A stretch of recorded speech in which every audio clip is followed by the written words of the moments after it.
Ooh.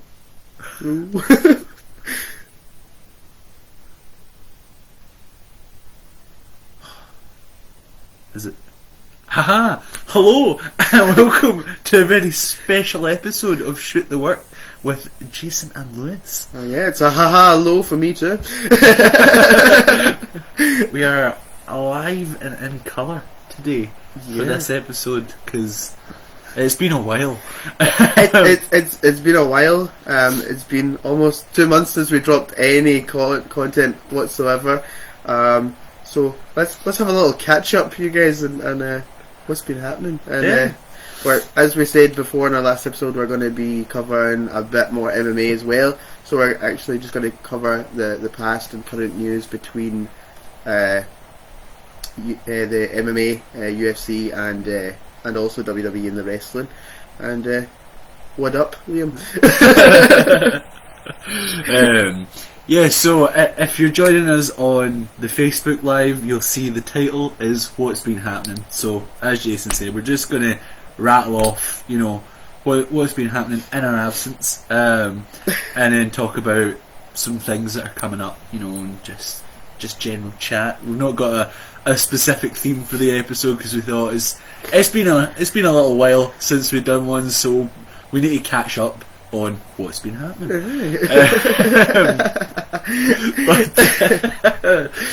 So we're gonna first of all we're gonna go through MMA stuff.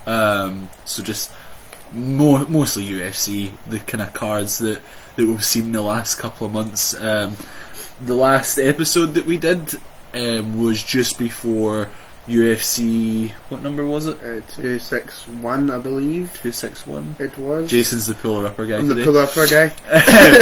So UFC 261, which was headlined by Kamaru Usman versus Jorge Masvidal. And that was the first episode we had fans back in attendance. It was a lot of anticipation for that, because I think the first one was kind of disappointing because we were expecting like a barn burner, but we got a hug fest in the first one. So we were rooting for Masvidal with a full camp to come in and show what he's got, and quite the opposite. Yeah. Well, the thing is, right, it's funny because I was thinking about this earlier today, just purely coincidental, and I looked it up on the scorecard. He actually won the first round. He had two judges say it was 10-9 to Masvidal and one said 10-9 Usman. Yeah. But I thought he won the first round when I was watching it because he had better striking in the first round and Usman couldn't really get him down and he was kind of playing about with him a little bit. Yeah. And then I think in the second round what seemed to happen was he got a wee bit too cocky and then look what happened, he get knocked the fuck out. Did he not taunt him about a second before he got... Yeah, he laughed at him. He laughed. And he stuck his tongue at him, didn't he? You see him kind of... and then just... boom, like looping overhand. Yeah. You just see the sweat sheen off his face. Then Kamaru was like, is that right, is it? And just knocked him.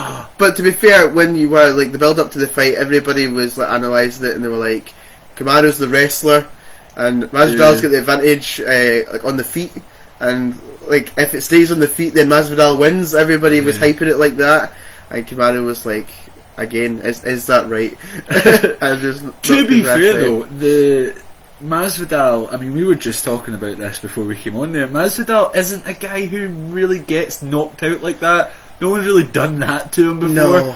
No. Just, completely sparked him clean out. Yeah, but that's the thing. Like, Kamaru, his boxing is underrated. He hits like a truck. Yeah. He's shown that in that fight. That he has a hell of a punch. Oh, definitely. The thing is, so, like, Masvidal was running on a hype train, all based on a flying knee. Yeah. You know what I mean? It was a good knee. It was one of those crazy things though, like anybody can throw that knee and pull it off from time to time, you know what I mean? Yeah, I know, and plus, I mean, look who he did it to, the guy who got knocked out by Jake Paul. Like, the guy has obviously not got a great chin. But that's the funny thing, is that Askren had never been knocked out before until that. Because he's a wrestler, though. Because that was the thing. The only reason Masvidal hit that knee is because he knew Askren would go straight for a takedown. Yeah. So the only reason that he knocked him out, and a big part of the power, was as he threw a flying knee, Ben Askren went like this. Went and shot into it. And headbutted his knee. So of course he's going to get knocked out. But yeah, I mean, I personally, I do like Masvidal, but after the Usman fight, it's clear that it was a lot of hype. Yeah, well, that's the funny thing. The way the UFC's went now is that, like, Masvidal, he seems legit because of a flying knee and because it's very sort of character based. The UFC, although the fights are real and obviously like the outcomes are real, like they actually have characters now. Like, you know what I mean? So they hype themselves up. This big street Jesus, you know, and you're like, oh wow, he's going to win, but. Masvidal showed his class. Still, no one will ever top Chael Sonnen at doing that, hyping himself up. Get a full Ric Flair style list. He did of things he called himself. He did. No, I mean as well on that card you had Thug Rose Namajunas knocking out Weili Zhang, which was incredible. That was out of nowhere. That was a surprise to me. I felt like if she was going to win at all, it was going to be in points. Yeah. I know, and plus it was so out of nowhere, that kick that she threw, because they were quite close to each other, punching away, and then just all of a sudden the left front leg just boof knocks her out. It's like, oh my god, what? I know. What just happened? I know. I'm like, I don't know. Like Rose is one of those people that she's a badass when she gets in there, and then as soon as she's outside, she's too nice. You're like, you can't knock anybody out. Like, you're too nice. I know.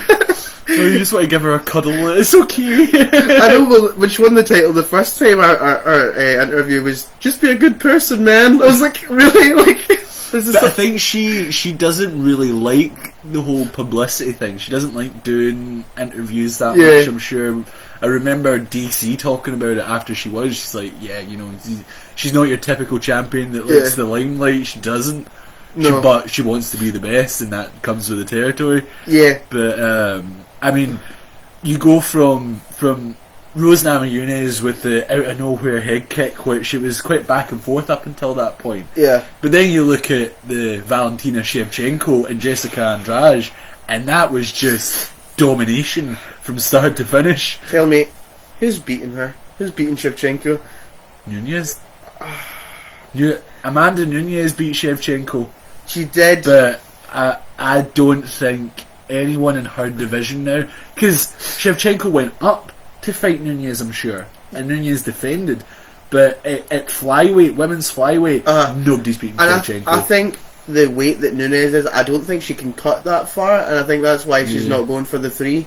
Yeah, plus, I mean, you think about it, it must be hard enough for her defending 2 divisions, because, I mean, we've seen double champs before, like McGregor, you know, DC and that. They usually end up vacating one of the belts because it's a lot to hold down 2 entire divisions, let alone 1. Well, but if you think about it, how hard must that be? Because when you're in a weight division, most of the time you're heavier than that weight division and you cut into it. Yeah. So if you're a double champ, you've got to cut and then not cut and then cut and then you're up and down, and it must be must take a toll on you.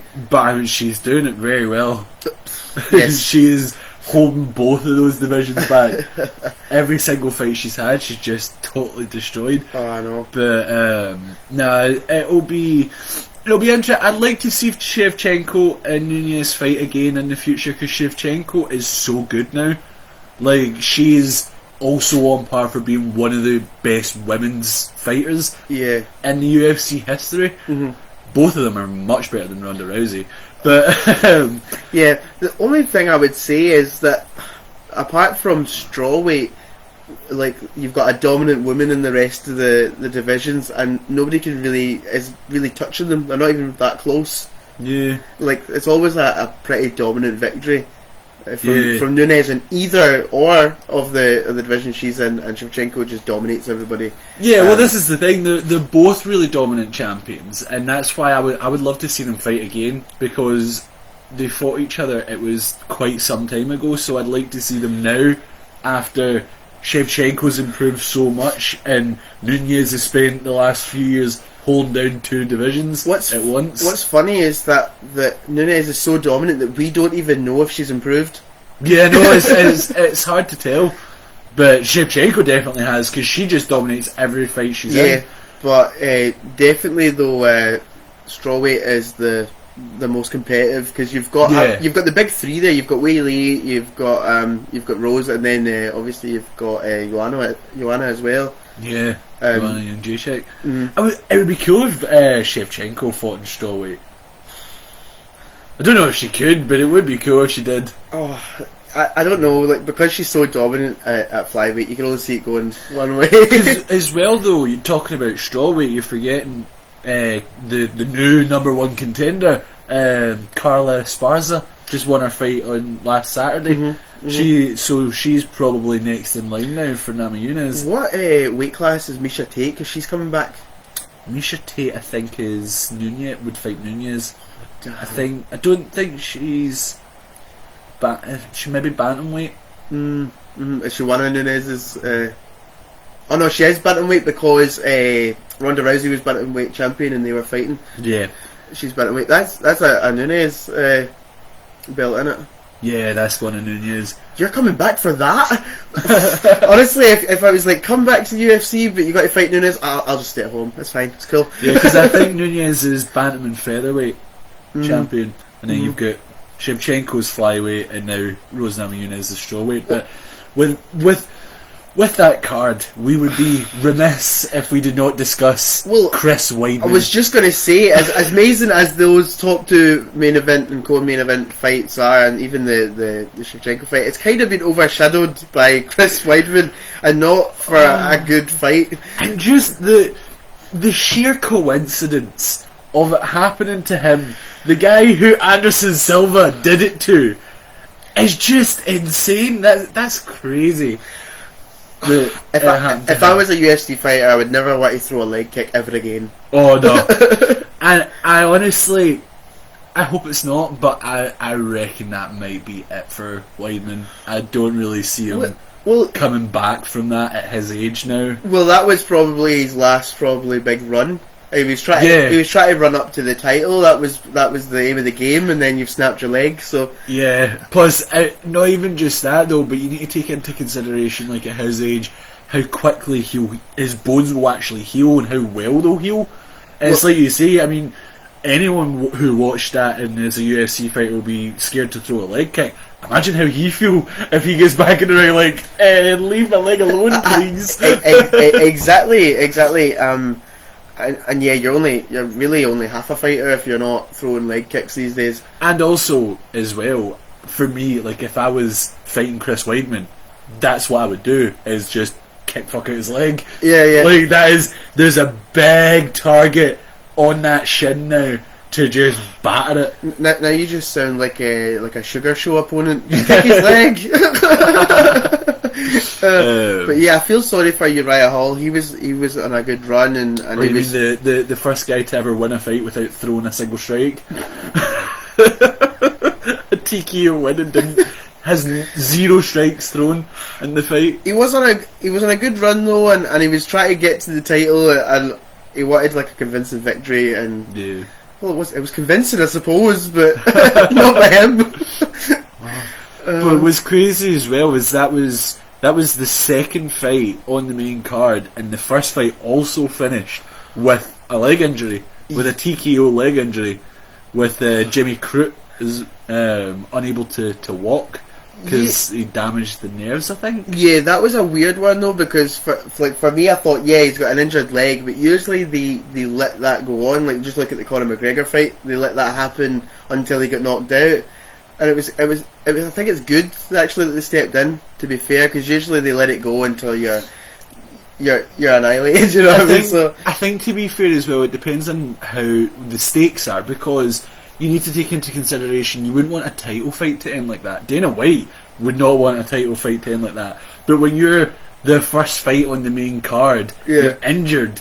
You're not going to, you've still got a way to go, and although it's a loss on your record, you're not going to lose any credibility for getting injured. Do you know? Well, not as much as you would getting knocked out.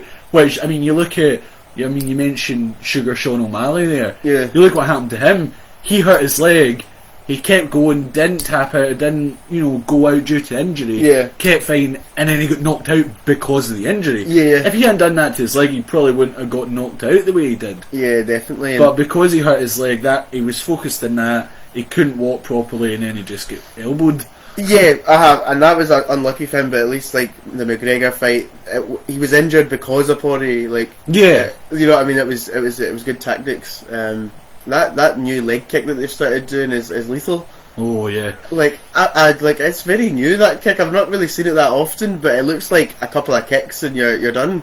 Yeah, I know. It seems to be the Jimmy Crute one. It was just at the knee, like the side of his knee he hit. Yeah. And I think that's how he's done nerve damage or something, because his whole leg just went completely dead. Yeah. But the Weidman hit middle of the shin. Your eyes slightly turned into it, and his legs just snapped. Yeah, Nasty. That kick that Poirier does is kind of like it's like touching the nerves, and it's just like right at the edge of your shin. So it's like a fleshy bit. Yeah. And but still, why is it taken to 2021 to work out you can kick people like that? But yeah, after that, since we're doing what's been happening, we had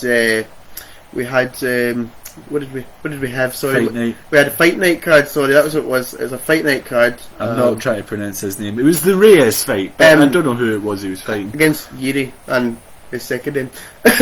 Yuri, right, hold on. I'm going to go Prokatska. I would have thought Projaka.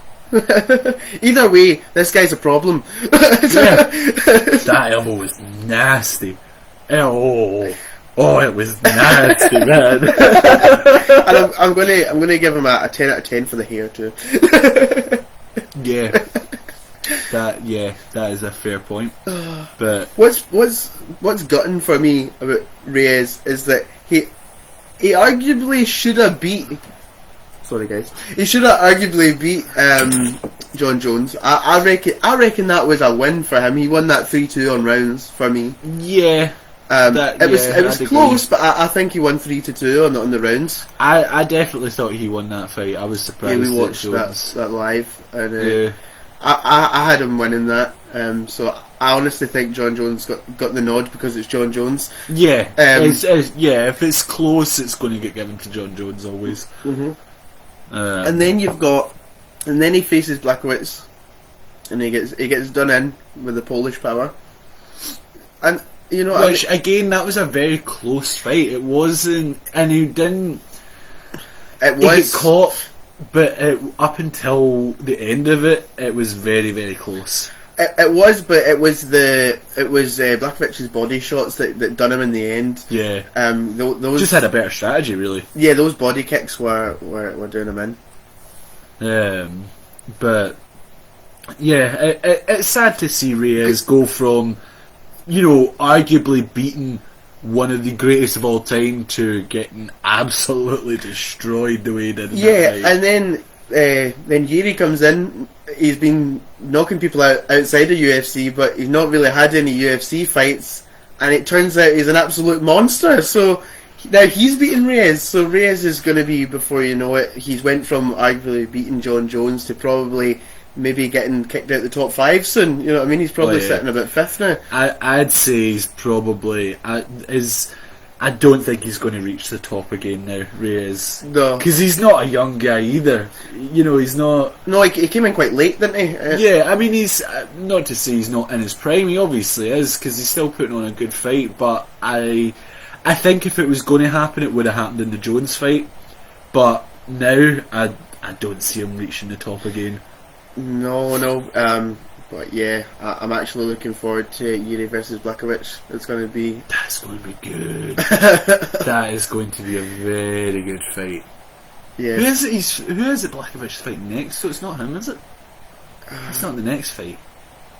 Is Blachowicz scheduled for a fight next? I think so. Check. Oh my god. It's my job, right? I think. See if you just keep going along on that thing. Oh my god. Jan Blachowicz. Let's do fight. Is he next fight? See if you type in next fight. Oh yeah. Oh my goodness. I'm sorry, I've made Jason be the puller the upper worst guy, 'cause puller it's upper guy in the world. Oh, he's facing Glover Teixeira. Glover Teixeira, that's it. And I knew it was a name I recognised. He's in an absolute run, and he's like, is he not like touching 40 or something? He's not going to compare to the Polish power, but you can't beat the Polish power. Don't doubt the Polish power. I'm not doubting. Blakovic is just he's such a clever fighter, because look at like the Adesanya fight, for example, when he knew he wasn't going to outstrike Adesanya, because although he's probably got more power, being the naturally heavier weight, he's probably got more power in his punches, but he knew how good a striker Adesanya was. He wasn't going to outstrike him. And because he wasn't going to. Adesanya wouldn't have let him land. It would have been the same as the Paulo Costa fight. Yeah, he was going to counter strike him. That was the plan. He was like, he's going to hit a haymaker on me. I'm going to just get out of the way, and then I can strike on him. So Blakovic was like, well, I've got a ton of weight here, so let me just put it all on you, and then you can't move for 5 rounds. If I lie on you, you're not moving. Which it worked. He won very decisively. It did. I thought it was a wee bit silly on Adesanya's part that he didn't bulk up even a little bit. Yeah, he should have. He should have thought. He should have realised that that's what Jan was going to do. But I mean, Adesanya said that himself, is that he underestimated the fight IQ of Jan. Yeah. He thought Jan was just going to rely on a big knockout punch, which Adesanya knew. Well, he's not going to hit me with that. But then Jan's obviously been very clever in the sense that, well, I'll just take you down. Yeah, Adesanya thought this was kickboxing, because he said it's like, this is what I do all the time in kickboxing. I used to just go up weight classes but not bulk up and just beat them. Yeah. But you can get taken down here, so like you're gonna get done. Like, come on, man. But I'm looking forward to. I can definitely see Yuri versus Blakovic after the Teixeira fight. Yeah. And I am or even if Teixeira does happen to win, then I still reckon he's the next guy. Yeah, and there's going to be like a title eliminator. Yeah, because I think the thing is with Yuri as well and Blakovic, if they do fight, I reckon that'll be a really good fight, because both of them have got a lot of power. Yeah. And I think it will just be a stand-up knockout thrower. Like, he's a knockout thrower guy. Yeah, we both just throw fight-ending strikes and see who lands one first. I know, but I think Yuri's a bit more sort of diversity striking. He's like obviously Blakovic is just going to come at you and try and knock you out. Big overhands. Big kicks, big punches, where Yuri's like spinning back fists and all sorts of... And the elbows. Crazy. He smacked Reyes about crazy shit that he can whip out. So he's a bit more unpredictable than Jan. Yeah, that's a fair point. But then, does he have the same power Jan does? Because you're going to get, obviously, a harder hit with an elbow, but Jan can hit you that hard with his fist. Yeah. Whereas there's not many guys who can hit you that hard. No. And Ngannou's another one. But that's just... We'll talk about the Ngannou thing in a little bit. Ngannou. Let's be fair here. Fight nights for me, although the main events on the fight nights are good, I don't think the cards are that great. There's not that much depth to the cards. I have to say though, because the one after that was supposed to be the Sandhagen Dillashaw one, and I was very gutted that Dillashaw didn't make it, that he got injured, because I am a massive TJ Dillashaw fan. Oh. I do very much like TJ Dillashaw. Right. I'm a fan of his work. Yeah. I'm not a fan of... It sucks that he was taking shit, but... He takes shit. He's a douchebag. He is a... Yeah. Okay, it's fair, it's hard to argue that he's a bit of a douche. But that doesn't matter. He's good at what he does. All the best fight, all of our favourite fighters are douchebags. Chael Sonnen, douchebag. I don't know. Since we're into wrestling, I quite like the faces. I quite of UFC, like your DCs and your, you know what I mean. DC could be a douchebag at times, and John Jones, massive douchebag. Oh, the ultimate douchebag. But one of the best of all time. So yeah, doesn't matter if you're a douchebag when you're that good.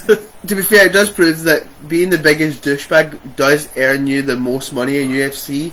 Conor McGregor.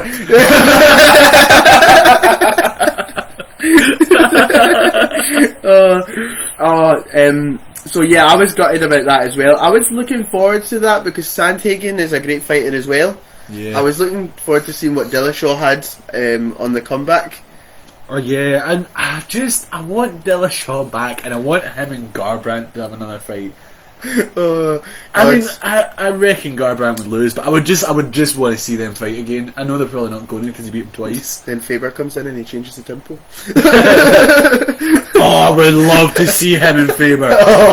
Oh my god, that would be the best. I know if he fought Faber. Faber will not take that fight. No, I don't think Faber will get his ass handed. Because he was offered to fight when Dillashaw was champion and never took it. So I know. There is absolutely no way Faber's going to take the fight, but I would love it if he did. What I want to see is obviously if Dillashaw does a rerun with Sandhagen, I'll be up for that. But I want to see Dillashaw and Dominic Cruz. Yes.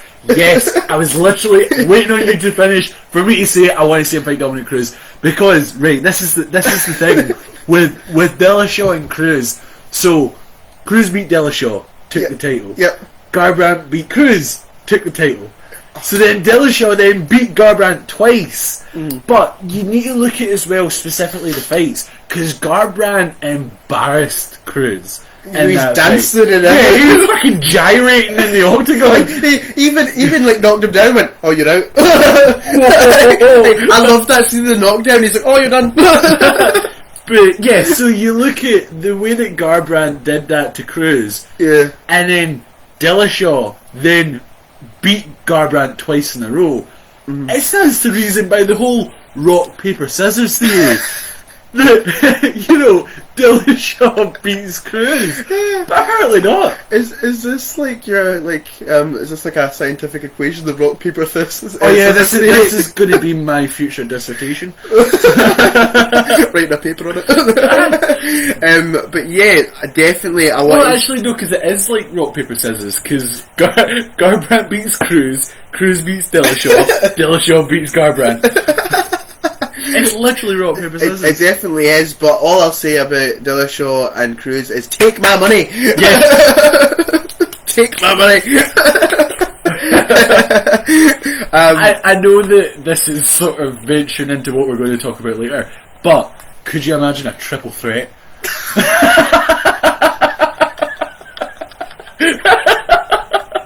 What is going on?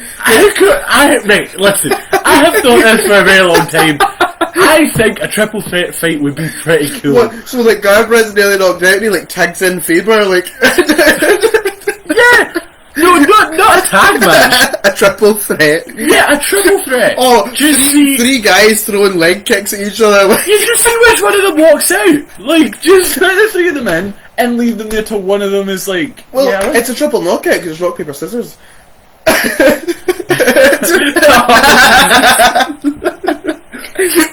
Yeah, but then so it'll just be a test to see who can do it quicker. Right. So we do wrestling podcasts all the time, and we go off in wild tangents. And I thought this was going to be different. Why? Because we're doing MMA. I thought it was going to be not different. It does. Doesn't matter what we're talking about. We're going off into a tangent. Not different. Yeah. Unless you like the tangents, I apologise. Well, I mean, they must like the tangents if they're listening to us, because every single episode we do it, so if they're still listening, they must enjoy it. Yes, that's good. But yeah, as I was saying about the Fight Night cards, there's not a great deal of like depth to them. The Cerrone fight, though. And it breaks my heart because I just know he's nearly done. He just wants a wee win. he keeps losing. I feel like just like see if it was me, I'd be like, you know what? You go ahead, knock me out. Just you can have it. You can win. I want them to because we do the crossovers. I want them to do a fight with Donald Cerrone like it's an Orange Cassidy fight. Like I want them to do that, and then he wins on points. Oh, like and then he went on points. He retires. He's happy. Good job, Cerrone. Neil Magny, he's a good fighter, a bit underrated. But I'm going to be honest, I don't know a great deal about Jeff Neal. Sorry, Jeff. What was the card after that? Yeah, because that was the pay-per-view, wasn't it? The 262. You mean the good cards? Yeah. Oh, right. Oh boy, right. Wait. Division is the best division in the UFC. By far. But we're going to start from underneath that, from the co-main event, definitely. Again, similar to Cerrone, it makes me so sad because I know Tony Ferguson is going to be done very soon because he keeps losing, and it breaks my heart because I love him. Right. To be fair, he does keep losing. Justin Gaethje, I thought he was unlucky. Yeah, because he wasn't expecting to fight Justin Gaethje, wasn't he? It was a late replacement. It was supposed to be Habib. He was supposed to have a title fight. Yeah. And Habib couldn't get out of Russia because of COVID, so he fought Gaethje, and then Gaethje won. Habib could not get to location. It breaks my heart, and I've said this to you and you laughed at me, but I don't care. I don't care how many times he loses. Let him fight for the title. He deserves it at this point because he has had title matches scheduled like 6 times, and every single time something's happened and he's not been able to. McGregor pulled out, then McGregor vacated the title to go box, then Habib pulled out, then Habib was stuck in Russia. And then I'm pretty sure they had another. I think they've been scheduled 5 times. I'm sure like twice, 2 or 3 times Khabib was injured or couldn't get there. He's been scheduled to fight Habib 3 times, I think. And there was one that Ferguson. Yeah, Ferguson was injured in one of them. I'm sure. I think that was one of the McGregor ones, wasn't it? Yeah. Big Nugget. Yeah. Oh yeah. Call you out, Big Nugget. The fucking weirdest insult ever. But right, this is why I love Tony Ferguson. Dana White privilege. That is the best line ever. When he was talking about why Chandler got the title shot, he was like, he just came from Bellator. He's fought nobody. He's getting a title shot. He's got Dana White privilege. That is the best line I've ever heard. Just let him fight for the title, man. Because the thing is, as well, like with the whole Gaethje thing, when he's fighting Gaethje, a part of it must be like, well, this isn't a title fight.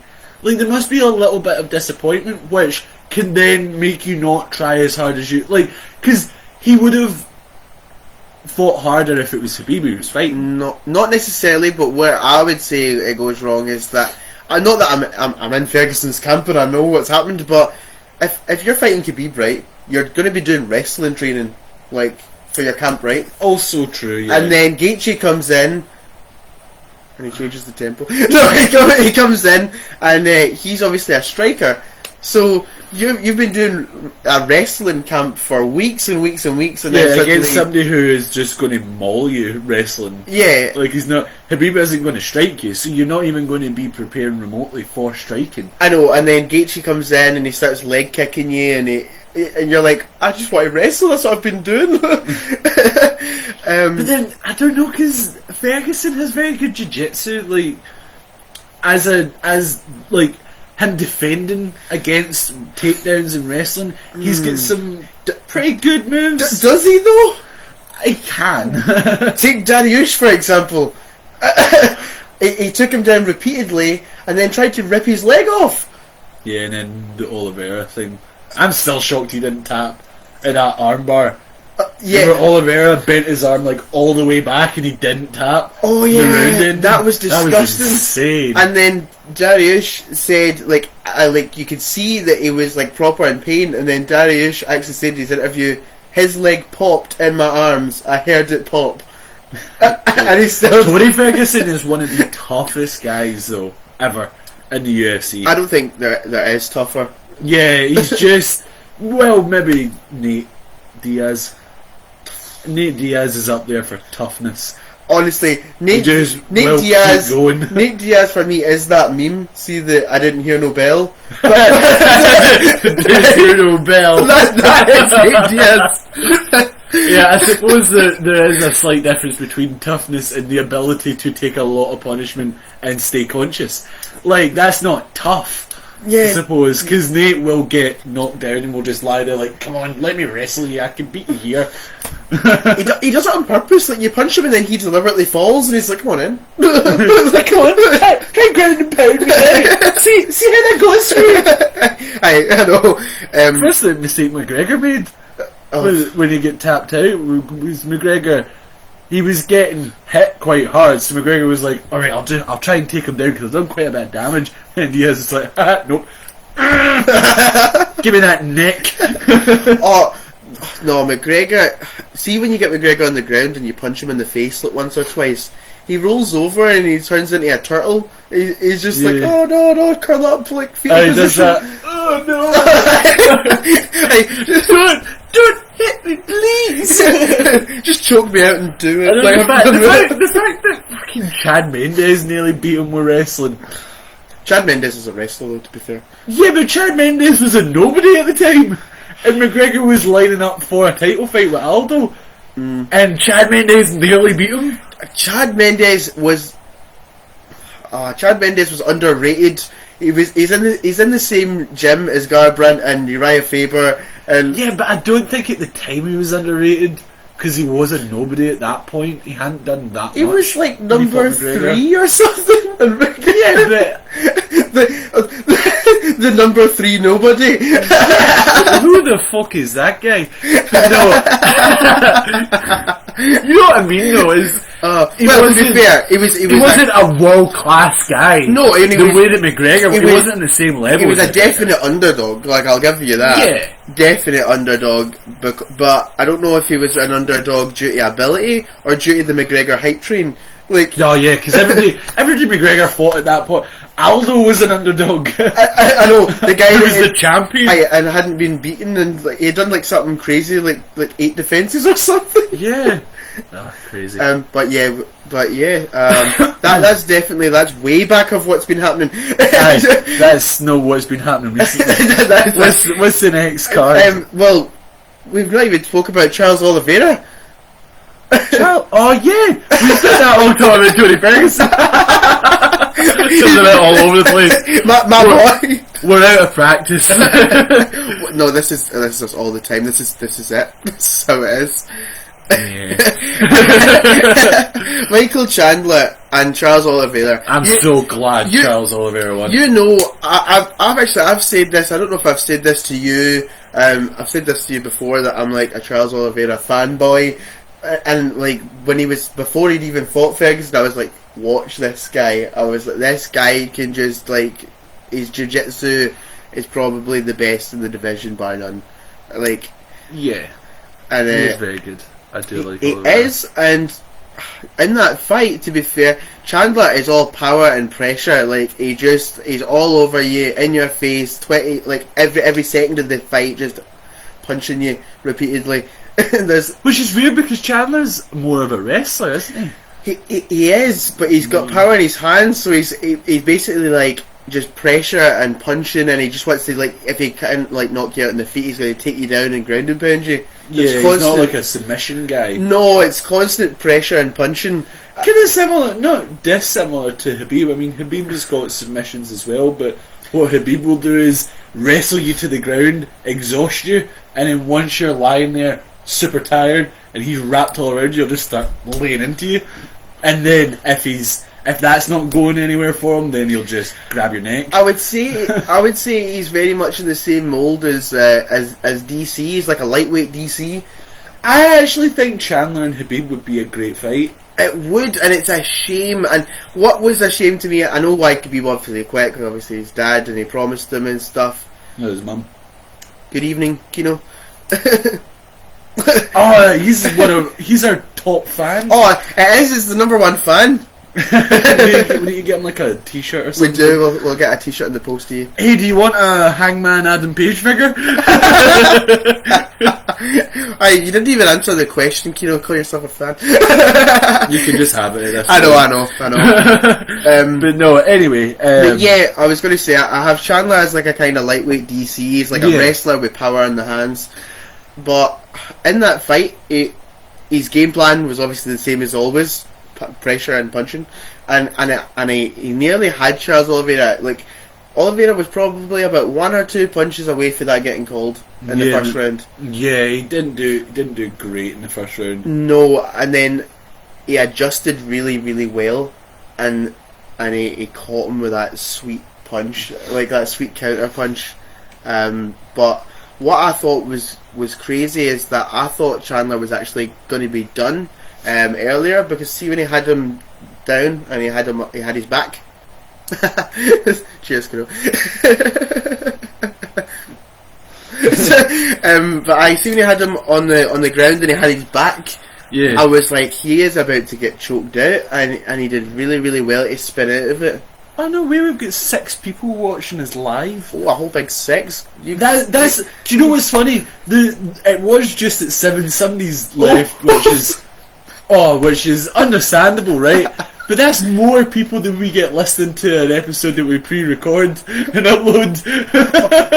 oh man. Oh, it's Tanner! Oh my god, come back! I'm sorry, I was kidding! Oh man. Just called them all out and they all were like, ah, fuck you then. Oh man. Yeah. Just tell the 2 viewers we've got low viewers, yep. They can see that. No, I mean like in general.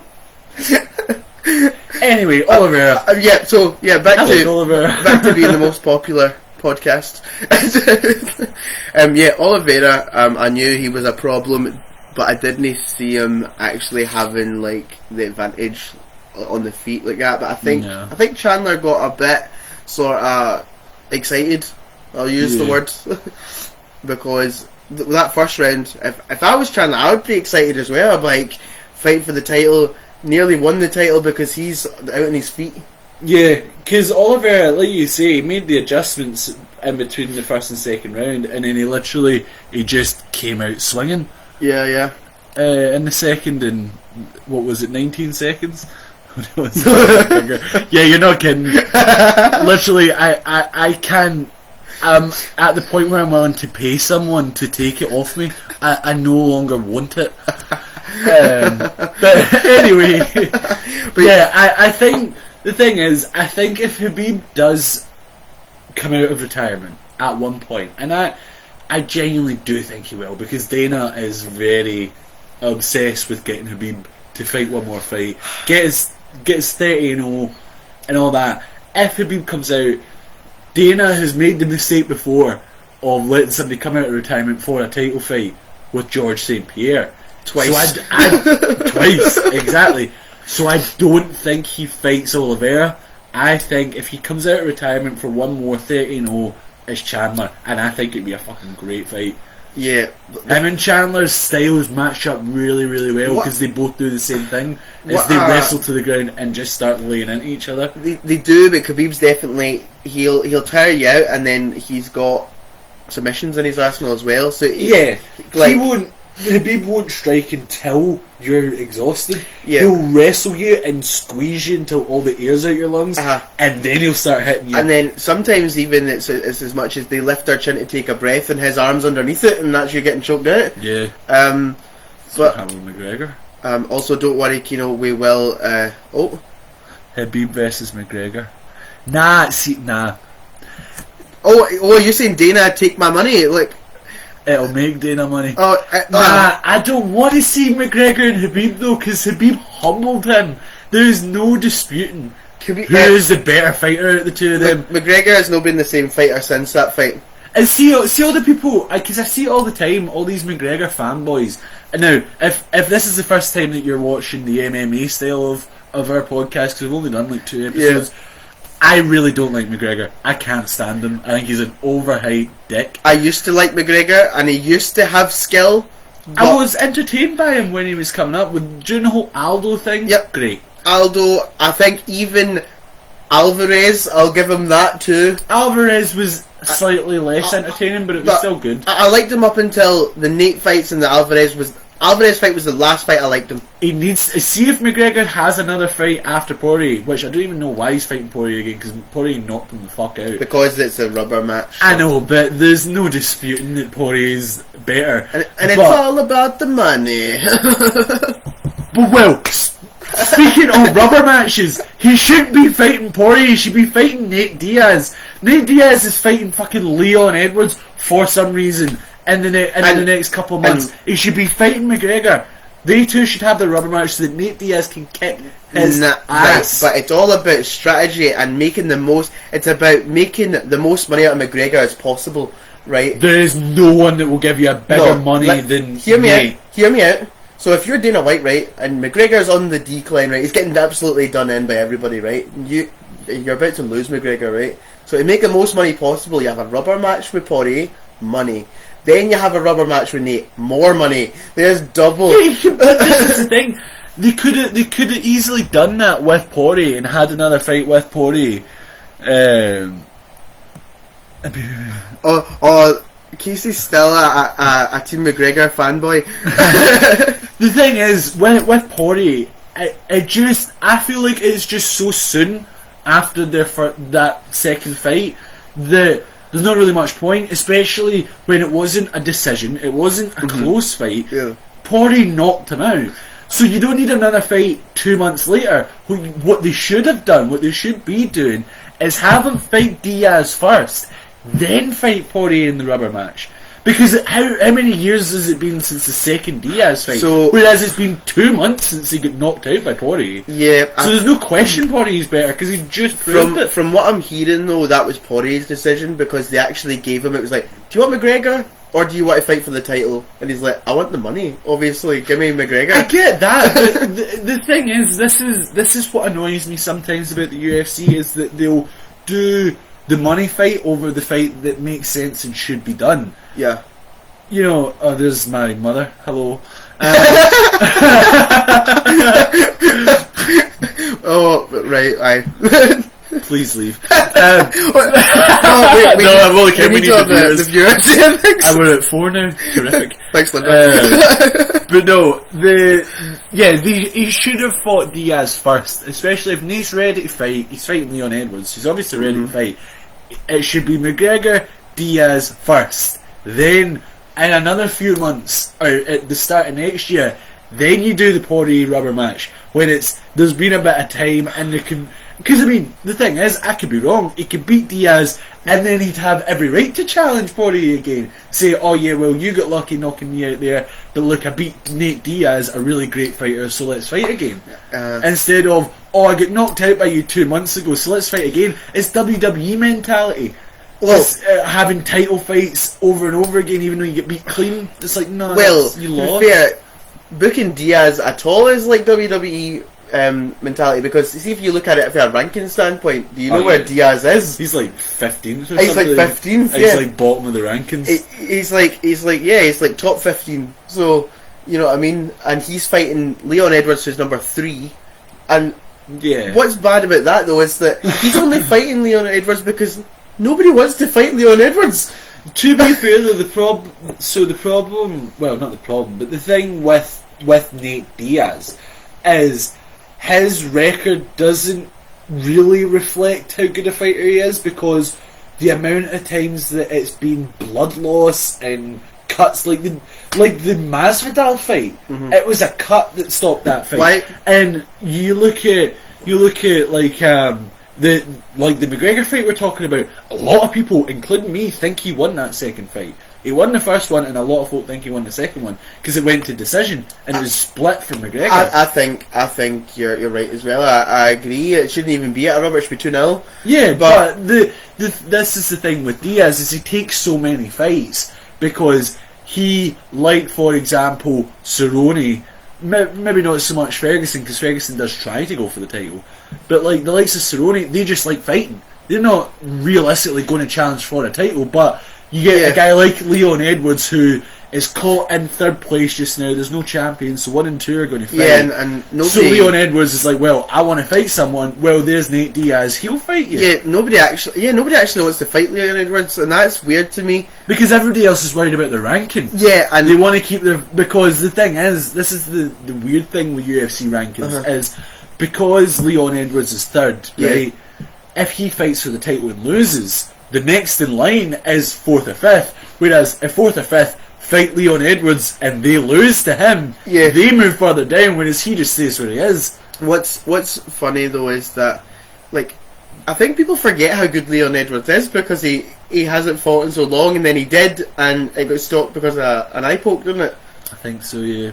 So he hadn't fought in like a year or something, and then an eye poke stopped it. Yeah. But speaking about the money fight and Nate Diaz, why are we not running back Masvidal and Diaz? Yeah, okay, yeah, that is... Yeah, but again, this is another person that Nate Diaz should be fighting, and he's not. He's fighting Leon Edwards for some reason. I know. Like, he should do the Masvidal fight for the BMF. To be fair, Masvidal did just get knocked out bad. He needs recovery time. Yeah, that'll probably be Masvidal's next fight, is Diaz. Yeah, which leaves McGregor waiting. Second fight result was right, it should have been 2-0. Agreed. Yeah, oh yeah, definitely. Agreed. It's all about the money. All about the money. Yep. There was no way if that fight, if it was always going to go that way. If it went to decision, that McGregor was going to get given it because Dana does not want that feud to end at all. No, and that's what I was saying. It's all about getting as much money out of Conor McGregor as possible because Dana knows that he's probably on the way out. He's interested in other stuff like whiskey and boxing and. You know what I mean? And then when he does fight, he gets beat. So it's about making as many money fights as possible before he retires. So we're going to get Poirier, we're going to get Nate Diaz, we might even get Masvidal and McGregor. Who knows? You know what I mean? That I would like that. I would like Masvidal to knock him out. And I also don't. Yes, agreed. But I also don't get as well. Masvidal, they made let's be real, a fake belt for Masvidal. Oh, the BMF belt. Yeah, I saw what it was. Well, technically, Usman is now BMF champion. Oh, technically, but Should be. we still need Masvidal versus Wonderboy, the BMF versus the NMF. That would be good. I would enjoy that. But yeah, that's pretty much the fights that we want to see.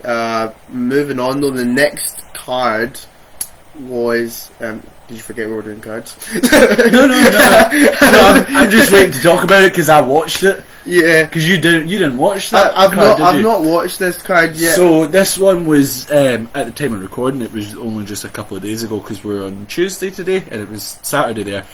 Rob Font versus Cody Garbrandt fight night, which was very good. Carla Esparza absolutely dominated that Janan, however you say her last name. Yeah. But regardless, Carla Esparza, I reckon she could possibly be taking on Shevchenko and winning. You reckon? I'm still leaning more towards Shevchenko, but there is a chance. You'd like to see Nick. Well, that's the thing about what's been happening as well. I love that. Nick Diaz is coming back. Yeah. Who would you like to see Nick Diaz fight? Well, he's a 155, isn't he? Yeah. No, he's welterweight. Is he what? I'm pretty sure he was 155. No, is he 170? No, because GSP was welterweight champion and they fought. Somebody in the chat help me out here. Kino, pull that up. On the sport, 5 people watching. Hello, the 5 people watching. Who knows what weight Nick Diaz fights at? I'm saying 155 because I'm sure that's where he fought GSP. But is that what is 155? Is that lightweight? So he's in weight. No, he did not. But GSP's not a lightweight. Is he welterweight? Yeah, GSP's never been. Oh yeah, he fought Bisping at 170. Aye, GSP is welter and middleweight. Hang on. I guarantee you, I'm right on this. Nick Diaz is welterweight. Oops, the typing is awful. There we go. 170. Nick Diaz, that's welterweight, isn't it? Yeah, he's 170. Yeah. So he is a 170. Thank you. You sitting here saying that fucking Nick Diaz and GSP fought at lightweight? I thought GSP's not been a lightweight on his puff. Yeah, I know. My bad, I thought it was 155. So GSP's not been a lightweight since he was 16. He's trying to make it to 9 stone. So at 170, I would, you know what, Nick Diaz versus Masvidal. That would be good for the BMF title. He could fight Masvidal For the BMF title. and then he could fight Masvidal. He'll probably beat Masvidal, and then you could have Nick and Nate fight for the BMF title. That would be great. I would love that. Wow. I know. Like Kino says, it will never happen. Nick and Nate will never fight each other, but I would really love it if they did. Yeah. Welterweight, innit? Welterweight, yeah.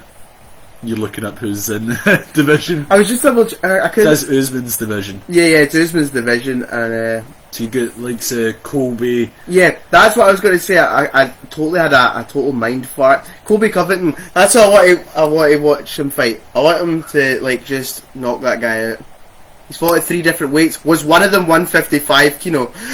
Yeah, Nick was a lightweight. GSP was. No, I didn't know.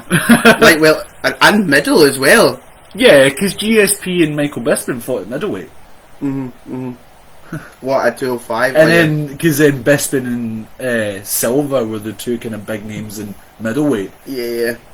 But anyway, Anywho. the Rob Font Cody Garbrandt fight, this annoyed me because it was clever. I'll give him that. It was very clever what he did, but he used his 6-inch reach advantage to just go like that. Do you mean he John Jones them? Oh yeah, he totally John Jones him. Just little jabs, touching his nose, scoring all the points, and because every time they got close to each other and got in the pocket and started trading big shots, Garbrandt was smacking him, and I mean proper smacking him. Plus, Garbrandt landed like 20 takedowns. Not 20. Like, more than 10. It was more than 10 takedowns, which Garbrandt doesn't really do that much. But it was only because he kept doing that. He could, because the reach advantage usually doesn't play too big a part of it. But when it's a 6-inch reach advantage and he's just keeping you at his arm's length, then it does matter. Hi, Gary. When the Jackie Ball. I'd fight my brother.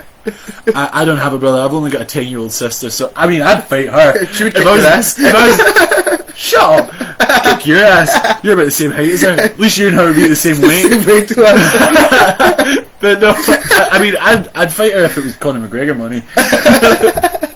Especially, I'd probably get a decent knockout bonus because she's 10. I'm only kidding, Tilly. If you do happen to watch this, I'm not going to knock you. Don't worry. But no. She's like, aye, right. Then Lewis woke up.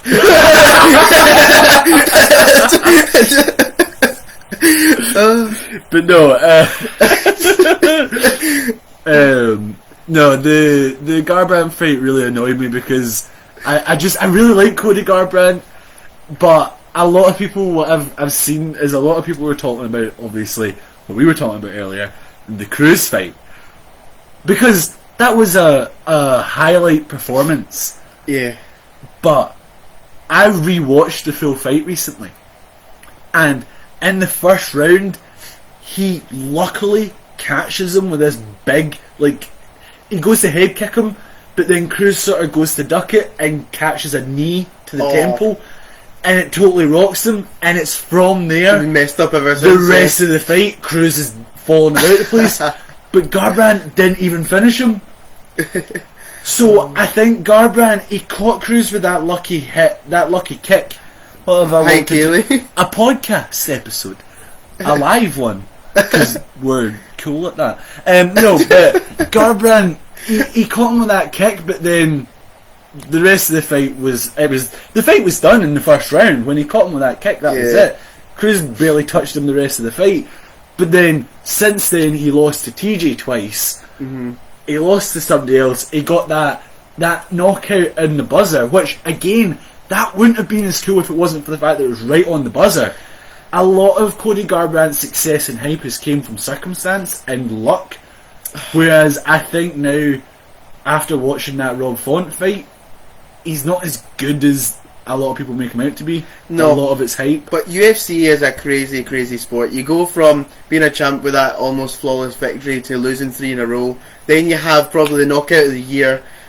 Yeah, well, that's it. Yeah, Or you go from Masvidal knocking out, having one of the best knockouts in UFC history, the fastest knockout in UFC history, to then beating Nate Diaz, albeit, with shady circumstances with a cut, to then losing to Usman in a very decisive wrestling match, to then getting knocked clean out by him. Mm-hmm. And it's such a high and low situation. I know. Who we got coming up though? Just to quickly go over that. Yosen Strike. He's a scary guy, man. He is. He's got scary punches. He has scary punches. The thing is, though, I don't think. I remember that video. Is that a German guy that sings "Give Me Compliments"? Yeah, I love that video. But no,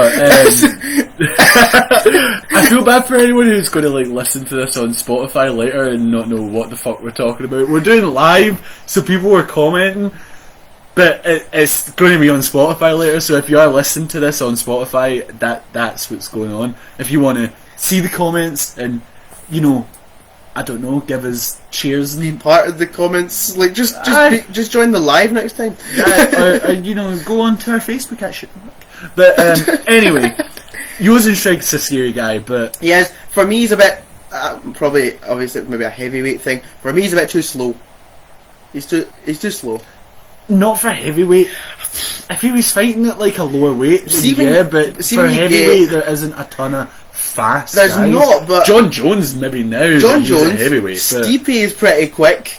Stipe's not that quick. For a heavyweight, he's quick. He's quick for a heavyweight, but all that quickness didn't stop him from getting absolutely sparked. That's because Ngannou's quick. Look what happened to Rosenstrike with Ngannou. Yeah, but Ngannou isn't that quick. He's just got a big ass hand. To be fair though, in the Rosenstrike fight, Ngannou just windmilled until he caught him with one. Yeah, he did. Ngannou isn't a fast guy.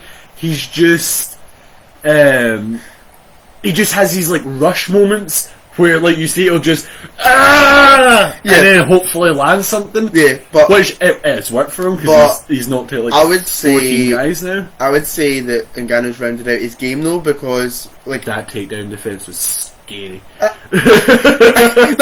was if you're against Ngannou, you're well, he's definitely got the advantage on the feet, and if he touches me, I'm getting knocked out. So the thing you would go to is takedowns, and now he's even good at stopping those. That's it's one of those moments in in a movie or something where they're fighting with a sword, and then they swing it and they just catch it, and there's that moment where the guy who slung the sword just looks at him oh, I'm fucked. That was that for Stipe, because Stipe went for the takedown, and Ngannou blocked it, and then landed about 12 uppercuts on the way up, and then Stipe was just oh shit, what did I do now? This is also a podcast of exaggeration. No, it was literally, well, maybe not 12, but it was literally 7. Oh, God. He just went on his way up. But again, for those watching it on Spotify, will have no idea what I just did. Oh, but it was ratchet punches. For those on Spotify, you'll be glad you were on Spotify there for a wee minute. What was that? Oh man! Oh. But again, fight night cards. There's not a great bit of depth in this at all. What's the next? The next one. Oh yeah, Adesanya Vettori. That's so close. UFC 263. That's so close. And Moreno Figueiredo on the same card. I like Davis and Leon Edwards Diaz. That is stacked card. That is a stacked card. Even Damian Maia and Bilal Muhammad. That's going to be a good fight. Paul Craig, Scottish guy. Oh, the guy for Airdrie. The guy for Airdrie. I like him.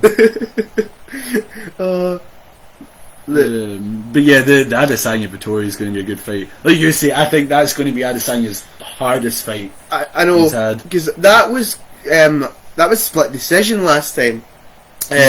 Adesanya was fairly new though, and so was Vettori. I think Vettori's kicked on a bit for there as well. So this is going to be, it's very much it's like a McGregor Poirier fight where it's what are they like now because they fought a wee while ago. It's what. But I think I might even be more excited for Figueiredo versus Moreno. Yeah. That was just going punch for punch, that last fight. That was insane. Yeah, but Vittori's number 2, isn't he? Because Whittaker's still number 1 ranked. He is, because he beat Gastelum. As we Even before he beat Gastelum, he was number 1 though.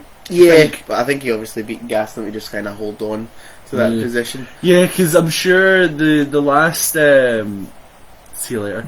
The last. Oh, bye. The last fight I watched the post-fight press conference, and he was asked about it, and he said that he's not overly interested in going after Adesanya again, because obviously Adesanya beat him. So he's like, I'm not going straight for the title right now. Like, someone else can have a shot before I challenge for it again. Well, yeah, that's the thing, and Dana's not going to make that fight either. Yeah, like, he wants to protect Adesanya. Yeah, and he also wants to like make money, and obviously you would watch an Adesanya fight because it's Adesanya, but maybe people would get turned off because it's like, again, like, I don't know, what if Whittaker beats him? Whittaker's good. He is good. He's very good. And it wasn't like completely one-sided. Adesanya. I think Whittaker. the thing with Adesanya, the problem with him, if you're his opponent, is he's got such a high IQ. Like, he's not the hardest hitting guy. He's not the best wrestler in the world. Even in his division, he's not the hardest hitting or the best wrestler. But out of probably any division, he's the smartest. Because he knows, he studies his opponent, and he's like, right, like for example with Paulo Costa, like Paulo Costa's going to try and swing big meat hooks, so I'm just going to kick his legs until he can't walk and then pummel him. I know. When he can no longer stand on his front leg, I will then beat him down.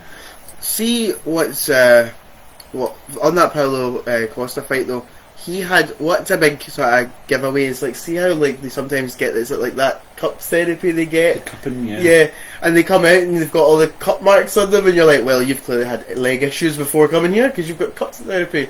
And then he starts kicking him down. Yeah. I think it's a big giveaway.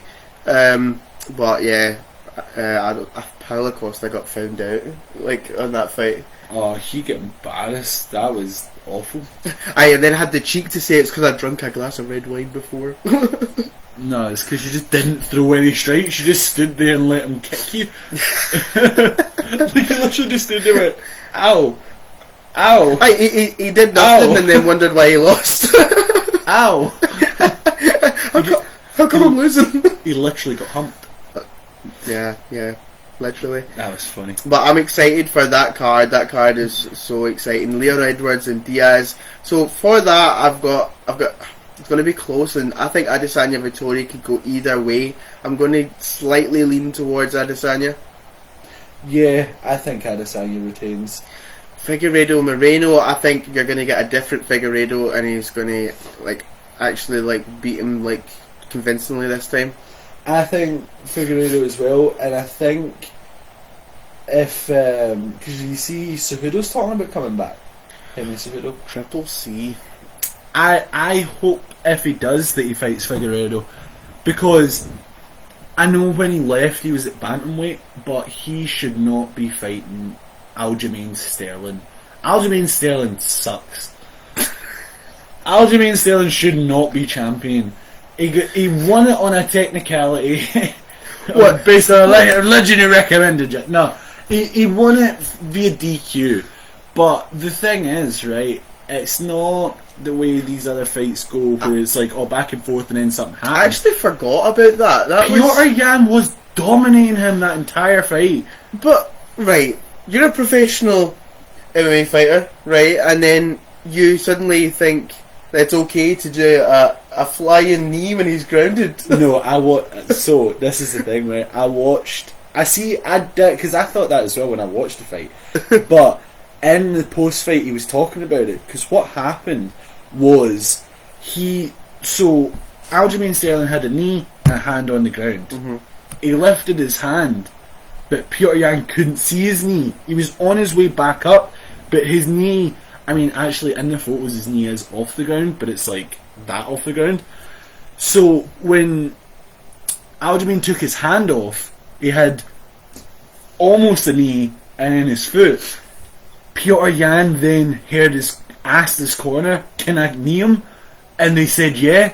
Because his knee was off the ground, but it wasn't really. It was still classed Yeah, because I did hear... But because he took the hand off, Piotr couldn't see his knee was still on the ground. He thought he'd already lifted it. I did so hear, he kneed him. I did hear the shout from the corner saying give him the knee. Aye. Which, to be fair, that should have been legal, because I swear, Aljamain said, even if it was... I agree with not kneeing grounded opponents in the head. I get that being a rule. But Aljamain Sterling's a little bitch. He spent that whole fight, he get knocked down about 3 times, and then every time he'd just lie there and not get up until Peter Yan backed off. So if I was Peter Yan, I'd be like, frustrated. Just do what that guy did, and do like a backflip onto him. Oh, he's just I tried lying on the ground now, you dick. I still feel sorry on that division for Max Holloway. Like, that's bantamweight. Oh, it's bantamweight, my bad. I'd say against who's that keeps beating Holloway, but really... Alexander Volkanovski. Featherweight. Ugh. Yeah, Max Holloway is one of the best fighters ever. He's just amazing. I know. Like, that's another division that the champ should not be the champ. Like, I don't know how Volkanovski gets away with it. He's like, I don't know how he beat him. Going back to wrestling, it's like that heel that gets the roll ups and like the dirty victories in it. It's like, how are you still champ? I know. It's funny because Max Holloway, I mean, we talk about who the best fighters are and everything. If you were to book... Oh, we've got a question. We've got some viewer interaction. If you were to book a UFC card for next month, which 4 fights would you like to see? Just any 4 fights? Is this like the current roster or just anybody? No, well, if you go current roster, but disregard... Who would win it? Come on, Lauren, you know the answer. I think we all know the answer. They all fall over the kick to the balls. Not me. Not if you don't have any.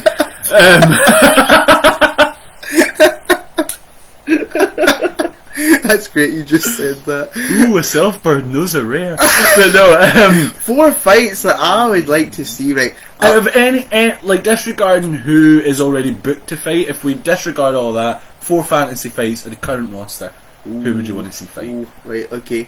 So, as I said, I want to see Nick Diaz versus Colby Covington. That's what I just said. So that's one of them. Yeah, okay. You go next. We'll go for 2 each. McGregor Diaz. That was nice and easy. McGregor Nate Diaz. I want to see Chandler and Gaethje. Okay. Interesting. I was going to say Dillashaw Garbrandt, but I don't know if that's like my ultimate who I want to see fight. It's just I want that, but Poirier Gaethje would be a good fight. Poirier Holloway again. Yeah. Holloway Poirier. No.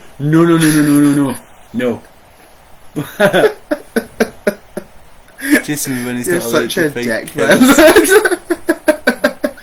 Am I allowed to call viewers dicks?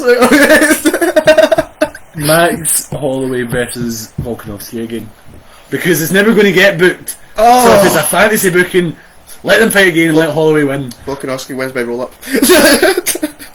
Honestly, God. I like how we're an hour and 15 minutes into this and we've not even started talking about wrestling yet.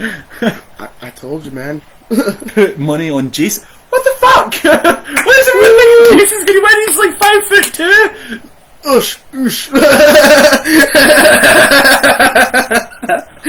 My arm's the size of your leg. Look at these swans, man. Taking shit's bigger than that. Oh my god. Jeez, God. He would to big fucking Tobin put money on fucking wee Jason. I suppose you are Scrappy, but aren't you? The Tobinator. I got his sign for you, you just duck it. Dillashaw Barawagate. Ooh.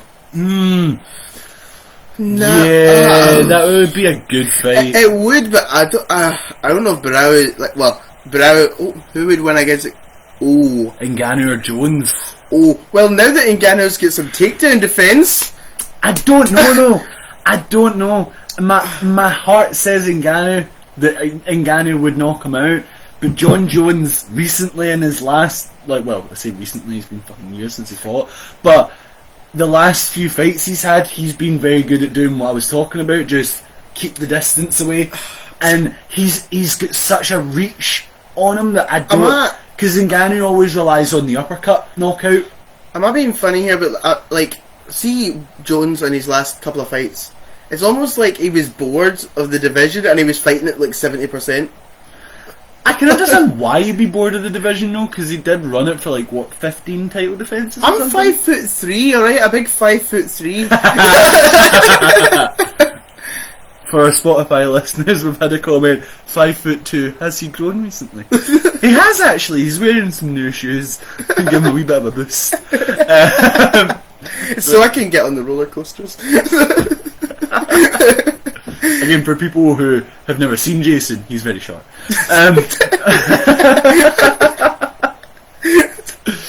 But no, anyway, I see. For me, Dillashaw Barrera isn't the guy though. No, I want to see Dillashaw Petr Yan. Well, we say Dillashaw and oh my god, I just forgot him. Fought Garbrandt and got knocked out. What was he? Cruz, Dominic Cruz. That's another one. See, I don't know. I think Cruz is a bit. He's getting to the Cerrone Ferguson stage where he's going to fight people, but he's not realistically going to fight in top 3 or 5 again. No, I think that's where Barrow's at as well. I think that's kind of Cruz Barrow would be a good fight, but I would.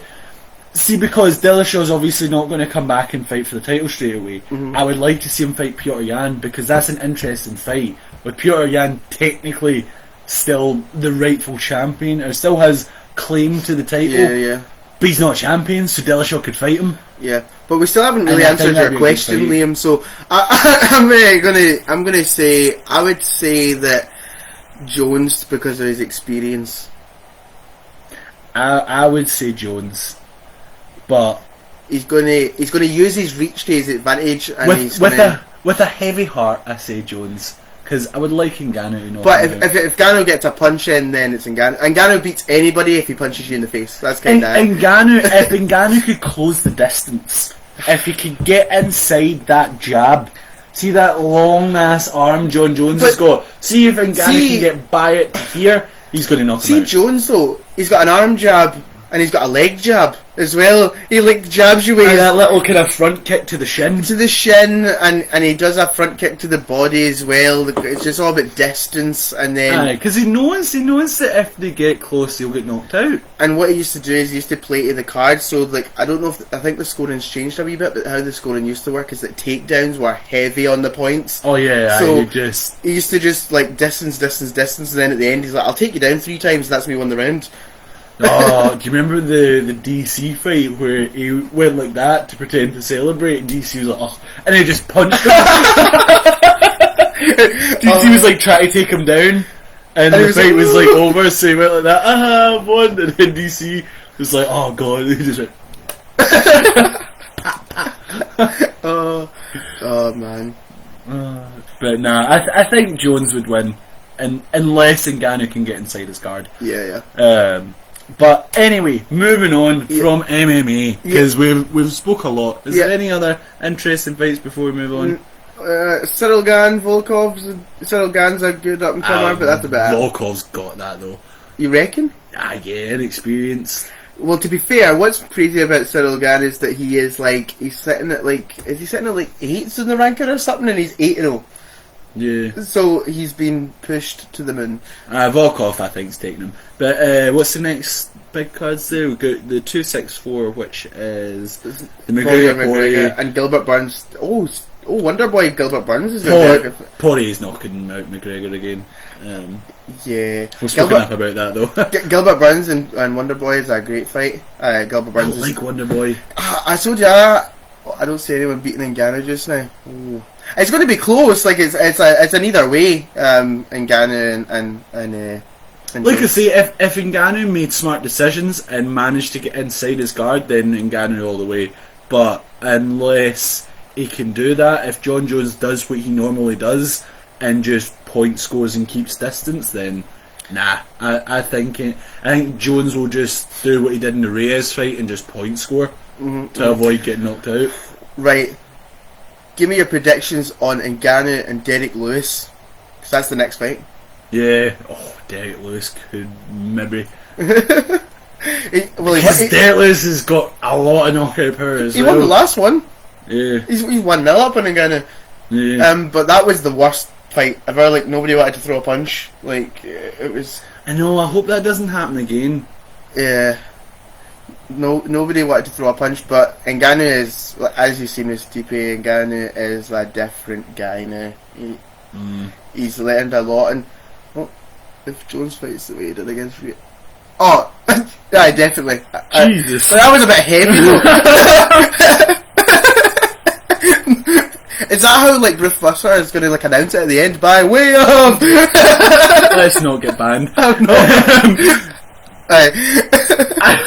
You could have just said that! That's what I would have... I was obviously not going to say the rest. Yeah. Anyway, Wonder Boy, I think, is going to beat Gilbert Burns. You reckon? I think he might. I hope he does. I like Wonder Boy. So do I. What's the next one after that? Is that... I don't know. I think we're kind of... We're not getting... Oh, Nunes. Oh, Nunes fighting again. Uriah Hall, Sean Strickland, nah. Paulo Costa, Cannonier all the way. Oh, yeah. Paulo Costa sucks. And then you've got your Blachowicz, Glover. Yep. Anybody, before we move on to wrestling, anybody got any questions in? Any UFC topics you want to discuss before we move on? Talk about wrestling. This is the moment Kino's been waiting for. He's been waiting an hour and 20 minutes for this. Like, when are they going to talk about wrestling? I thought this was a wrestling podcast. You even got a damn ring in your logo. Ain't no octagon.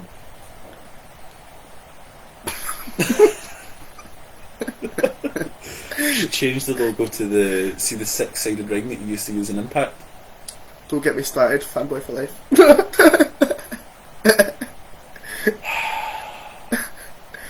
You are a total TNA fanboy though. I am, back in the glory days. You with TNA is like me with AEW. You just love it and refuse to accept its flaws. It shows the age gap between me and you. I've had my AEW. I've had mine. And Kino's was WCW. Rude. Factual. No questions. Okay. And we've got four viewers. So oh, I need to. Oh, okay. No worries. Sayonara. Until next time. We've yet to really discuss if we're going to do more lives going forward. Actually, before you go, Casey, should we do more lives? More on the wrestling.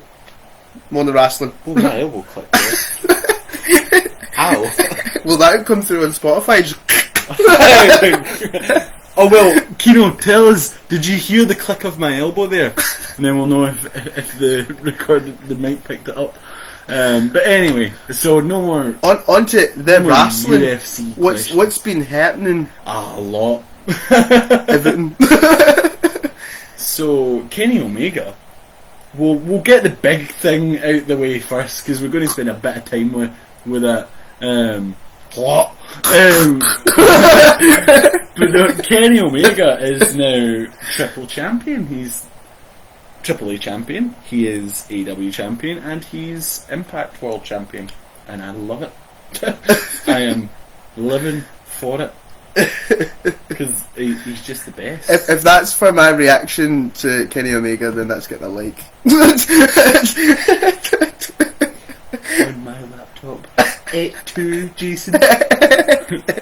8-2 and over 8-2 But no, Kenny Omega is the best, and I am very excited for him versus Andrade for the Triple A title. Big Moose. I remember Moose when he debuted. He was just a big guy. He didn't really know how to wrestle that well. Still doesn't.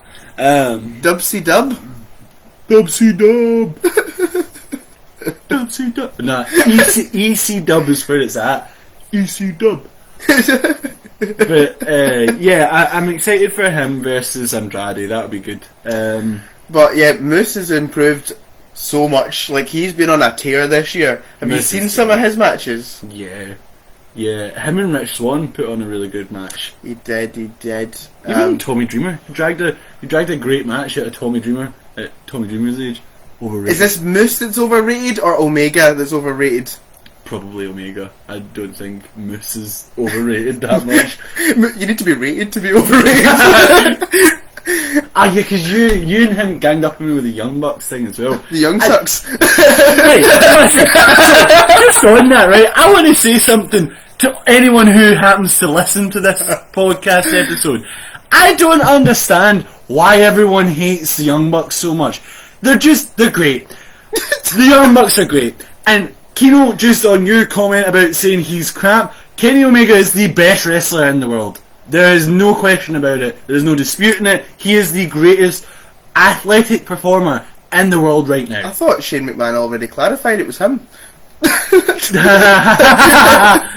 But no, the Young Bucks, back to what I was saying, because I'm mad about this. The Young Bucks are amazing. There is absolutely no denying, regardless of what you think about them personally, whether you're personally entertained by them, it is an objective fact that they have done more for wrestling than any other tag team in recent history, than most other tag teams in the world. Because, tell me, did Hardy Boys start a rival company to WWE?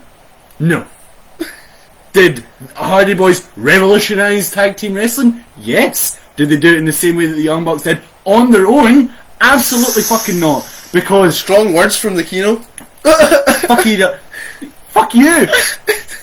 Because he's the only viewer. Don't do that. This is the thing, though, right? Because the thing with the Young Bucks, comparing them to the likes of the Hardys and the Dudleys and Edge and Christian, all those other guys, it's not fair, because at the time tag team wrestling was not as big a thing as it is now.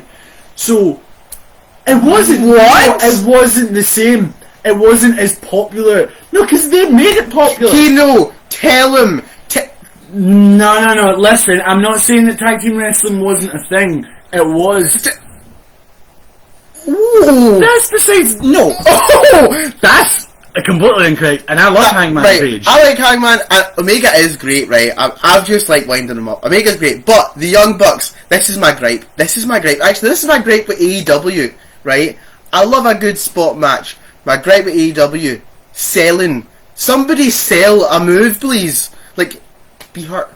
It's okay to be hurt. You know, so you want every match to be like a Randy Orton match and move at a snail's pace? No, it's exciting. It keeps your eyes on the screen to see what's going to happen next, because they've just hit a big move through a table and they've done all these. I want it to be believable. But then it's like you can't look away, because in 2 seconds they're going to do another big. I want it to be believable though. Like, come on, wrestling isn't believable.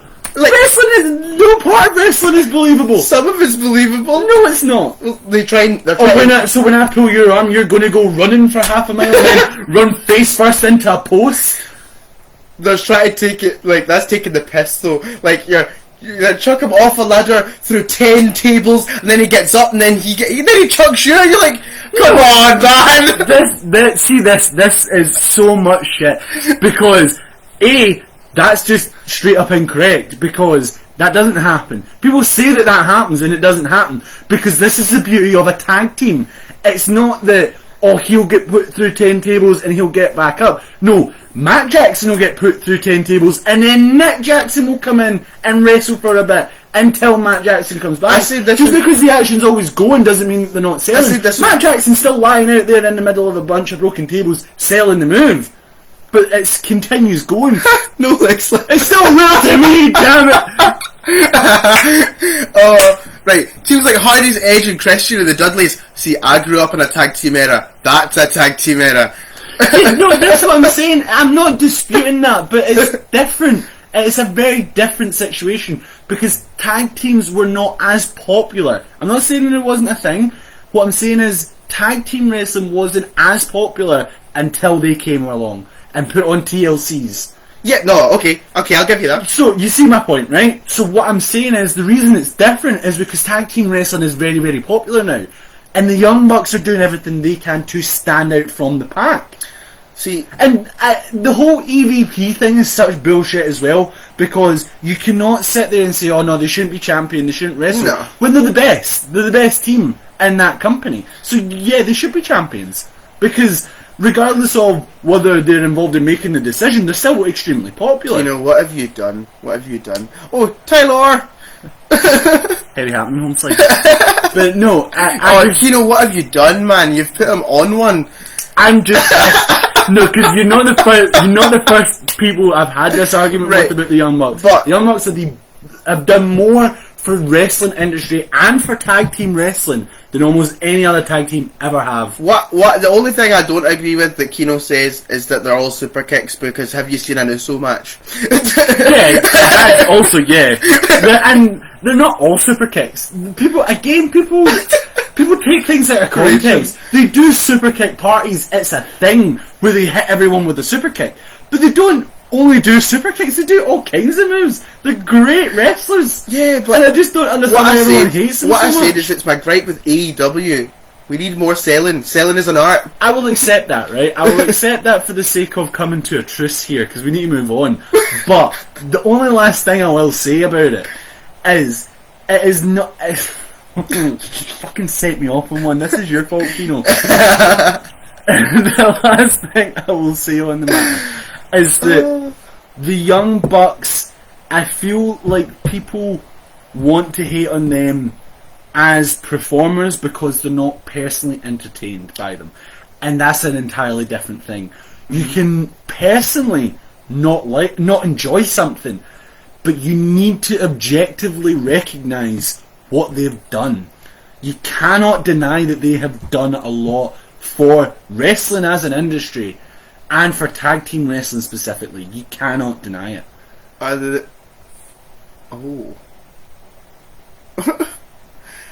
They don't hire tag teams that they think are beneath them. What? The best team? No, because again, that's not true, because they brought in the Revival, or FTR, which FTR are eventually going to beat them. They're going to get that win back. But again, fair enough, it may be for selfish reasons, but there is an aspect of it that, yeah, they are the EVPs of the company, and they've had this rivalry with FTR over Twitter and shit for years. So no truth. they should really... Young Bucks should have won the first one, because they started the rivalry at the end of the day, and they bring them into their company. Yeah, the Young Bucks should win, but FTR are going to get that win back eventually. What else I would say on the... I think the tag team division's a bit sort of scarce on tag teams now, a bit like the women's division, because they're still new. You still need to get the talent in. Yeah, you know what I mean? They're obviously focusing on the men's right now to build the company around. Well, yeah, and see, to be fair, like when you do look at when I look at, obviously because I was the TNA mark. When you look at TNA back in the day when they had the TNA originals, when that first started, a TNA original was a nobody. Like AJ Styles was a nobody. Samoa Joe was a nobody when he went to ROH. You know what I mean? So these guys are nobodies and they become somebodies. So then the Bucks have got to have matches with these nobodies so they become somebodies. But you and I had this conversation as well when we were talking about the Young Bucks. I think actually it was with Kino in a comment section. Oh, yeah, I remember. We were talking about it. And I stand by what I said with the Young Bucks winning all the time and being champions. It makes sense when you look at the long run. But it's like you said, AEW's only been a thing for less than 2 years. So you can't expect them to build all these storylines overnight. It's not going to happen. You need to let it unfold. So the Young Bucks are going to be dominant and they're going to beat the teams because they're the champions. The same with what's going on with Kenny Omega, with him beating everybody and winning all the titles, because it's the long play. Because eventually, whoever previously unknown team beats the Young Bucks and dethrones them, they are going to be hot shit. Whereas FTR don't need to beat the Young Bucks.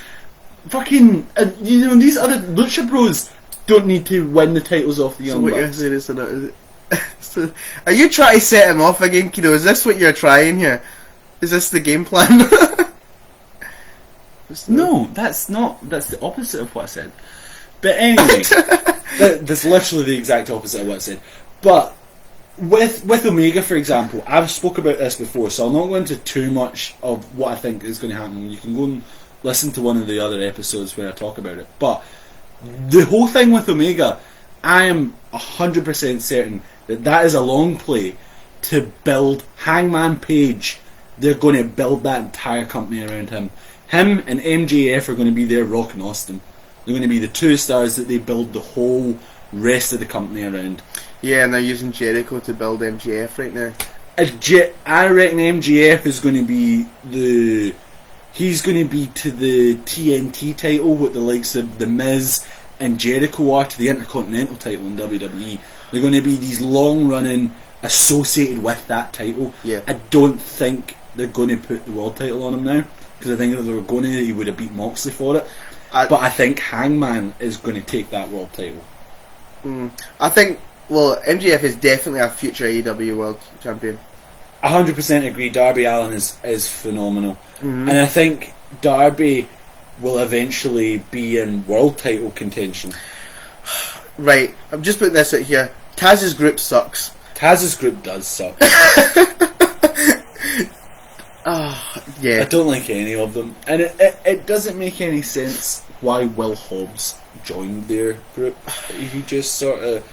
He came out of nowhere. He got signed. It was announced he was signed. No one really knew who he was. I still don't know who he is. And he came out to help Cody and Darby. But then 2 weeks later, he came out again, but then turned on them for some reason, and now he's Powerhouse Hobbs, and he's Powerhouse Hobbs. part of Team Taz. I don't get it. What I don't get as well, I've touched on this on previous podcasts as well. Why does everybody have a team? Just be a guy and wrestle. Like, be badass. Like, I don't need no team. The other thing I don't understand as well is why Darby and Sting fought Ricky Martin, Ricky Starks, and Brian Cage instead of having Cody still be part of it. Because Cody was part of it the whole time until just all of a sudden Sting came out and he wasn't. But then it's a 3v2 because Cody stopped fighting him, and because he went off to fight Shaq for some reason. And now he's fighting. Is it Anthony Ogogo or something he's called? The boxer guy? Anthony Ogogo. Yeah. Aye. Who, Cody, I don't know what the hell Cody's doing now. Like, he's just floundering a little bit. Definitely. And what's funny is they're trying to build this Anthony Ogogo into like a monster, and then he's just came out and said, "Oh, by the way, I'm blind in one eye and I might be stopping very soon."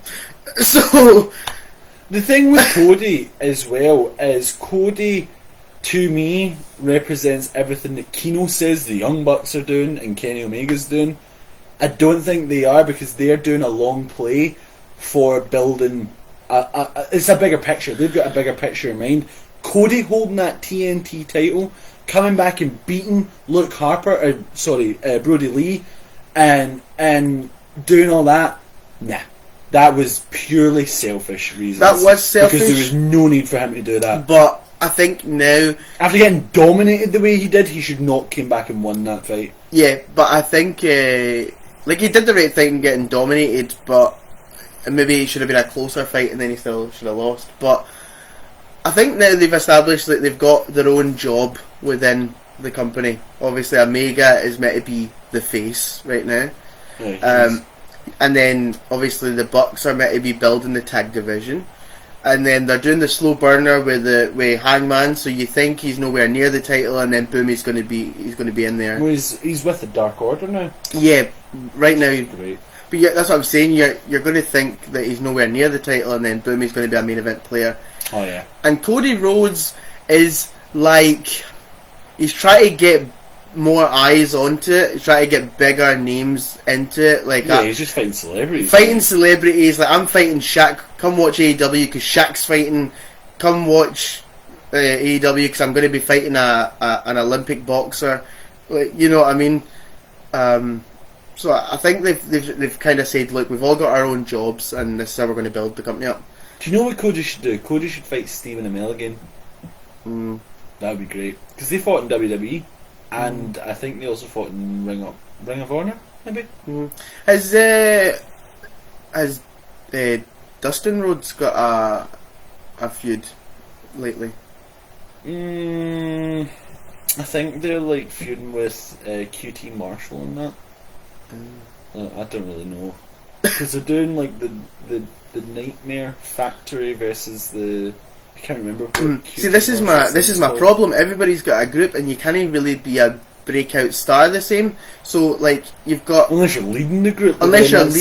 So now... You're disposing 5 guys to push one, which is... Inner Circle did it really well. To be fair, Inner Circle did it very well because they took Jericho, who's already a big name, doesn't need to be pushed anymore, and used him to build up all the rest of them. But every other group is... Kinda, because Sammy Guevara, yes, he built him. Hager was kinda to the side. No, because Hager was the powerhouse guy. Hager got a title match out of that. 2 title matches, because he fought for the world and the TNT title. And Santana and Ortiz, I think they're going to win the titles. Why are we saying don't know? What we're saying don't know about? Because I talk a lot of shit on this. There's also, I think, a delay. Yeah. But anyway. Anywho. I think... Because, I mean, again, in terms of groups, it works for the Elite because the Elite have always been the thing. Is All Elite Wrestling. They started the company. Of course, they're going to still be a group. But Cody doesn't need his own group. Again, selfish reasons. Because he was part of the Elite. So he shouldn't have his own separate Nightmare Factory group where he goes off and does something different. He should have been in the Stadium Stampede match with the Elite. It shouldn't have been Matt Hardy. Matt Hardy should have done something else. Ah, right, I see. And the Cody shouldn't have just went off and did his own thing. Because it is purely selfish. With Cody, I think he was fed up what happened at WWE, and he felt he should have been higher up than what, like, where he was. Which he was totally entitled to do. Which he was, so he's like, I'm going to fix that, and I'm going to make myself this guy. But this is the thing, because he was pushed in New Japan. He was pushed in New Japan, he was pushed in... What? No thanks. We're doing somebody our live. Trying to invite us to co-host a live. But how about you join our live? Come watch. No, your play's trash. But no. This is our show. Fuck you. But no. We run this shit, okay? With these group factions, it's like down... Yes, it's like NWO, it's like... Just the NWO with all the branches of it. Yes. But nah, I see the appeal of stables, and it works in Japan. I love a good stable. I do. To be fair, what AEW are doing, it works in Japan, but it doesn't work with a Western audience. No. Because Japan's just different. It works differently. You can't just take everything from there and then put it on in America and expect everybody to get it and follow it and love it. Yeah, well, I like a good stable, right? And it's good. But I like they break off and do their own shit, and like the stable builds them all up, and then they break up and do their own shit. But what seems to happen here is you build them up, and then they split off, but they join a different stable, or they make another stable. Yeah, see, this is the thing, because this is what they do differently from Japan, because Japan, what they'll do is they'll be part of a group, but they'll do their own single stuff. Yeah. So they, like, Kenny Omega doesn't always have the Elite with him whenever he goes out for a match. He goes out and just have an arm wrestle. What, like, did I do it like over the screen like this? Like, obviously I won that one. Same. You're it. That's 2 losses, mate. 0 and 2. Nah, you're out of here. Sorry, Callum. Sorry, Dana's no signing you, mate. But no, the stable thing, it works if you do it right, but they're not doing it right. So I think they shouldn't obviously rely so heavily on it. Well, yeah, because I was a big fan of the Inner Circle. Like, I really was. I still really like. I still am. I quite like I like the MJF thing, right? It makes sense for him to do it, for MJF to have the same. So he's Jericho. You've got your powerhouse guy, your technical wrestler guy with Sammy Guevara, like the young guy. You've got the tag team, and then you've got the leader. So MJF has his own one to match up to each of them, so it makes sense. That's the other problem as well, because it's hard to get out of this stable mentality, because if you break one person off to go on his own, anybody he fights has a stable, so you can't fight one-on-one with anybody because they're going to bring their back up. Yeah. So you're now stuck in this loop of stables, because I like how the Inner Circle built them up. I really love Sammy Guevara, and I quite like. I would love to see him break off and be his own guy. But then, as I said, anybody he fights, like if he breaks off and then he fights one of Taz's guys, it's Taz's stable, so it's then like 3 or 4 against 1. It's difficult. Like, how do you fix that? Stop putting the stable members. Stop having the other guys get involved. Yeah. 'Cause like I say, that's what they do in Japan. Is although they are a stable, they're a team. They don't always get involved in each other's matches. Yeah.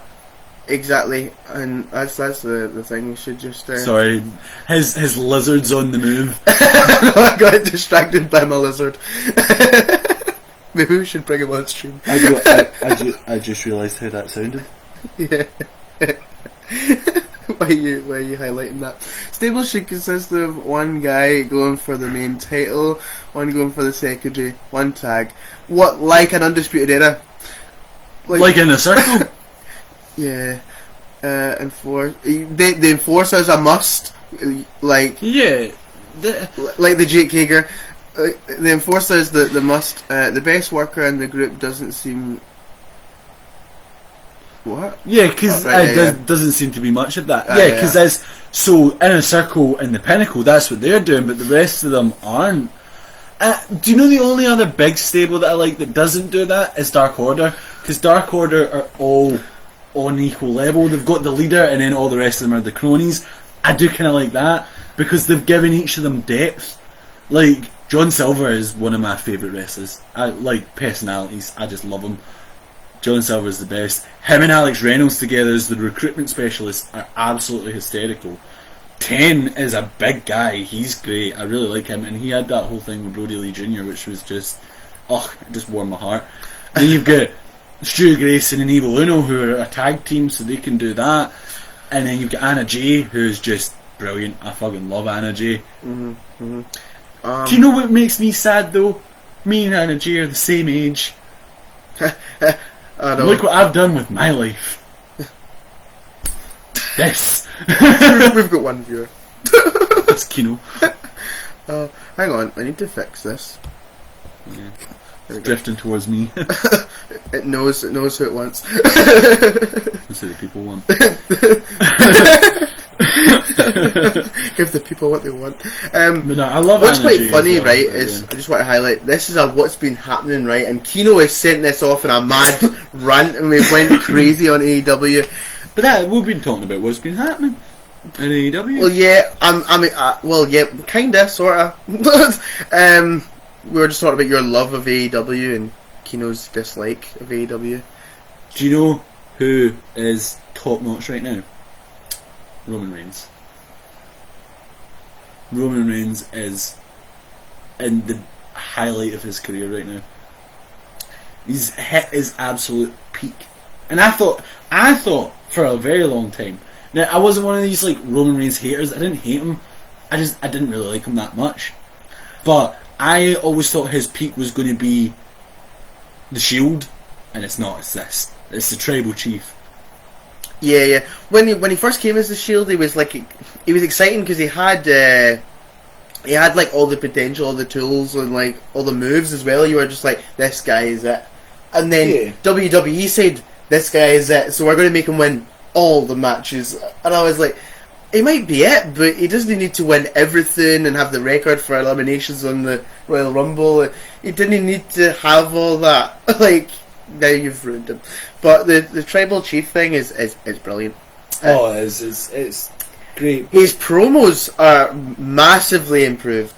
Massively improved. But the thing is, as well, with Roman Reigns, is the reason people loved him in the Shield so much is because he didn't talk. He was the enforcer. He didn't say a word. He just fuck it. As Kino said, he was the enforcer. You had Ambrose, who was the complete screwball nut job, who had the United States title. You had Seth Rollins, who was the mastermind. He was the architect. He got the big push. Then you had Roman Reigns, who didn't say a word. He just speared people out of their boots and kicked ass. And big Samoan guy. And grabbed them for the triple powerbomb.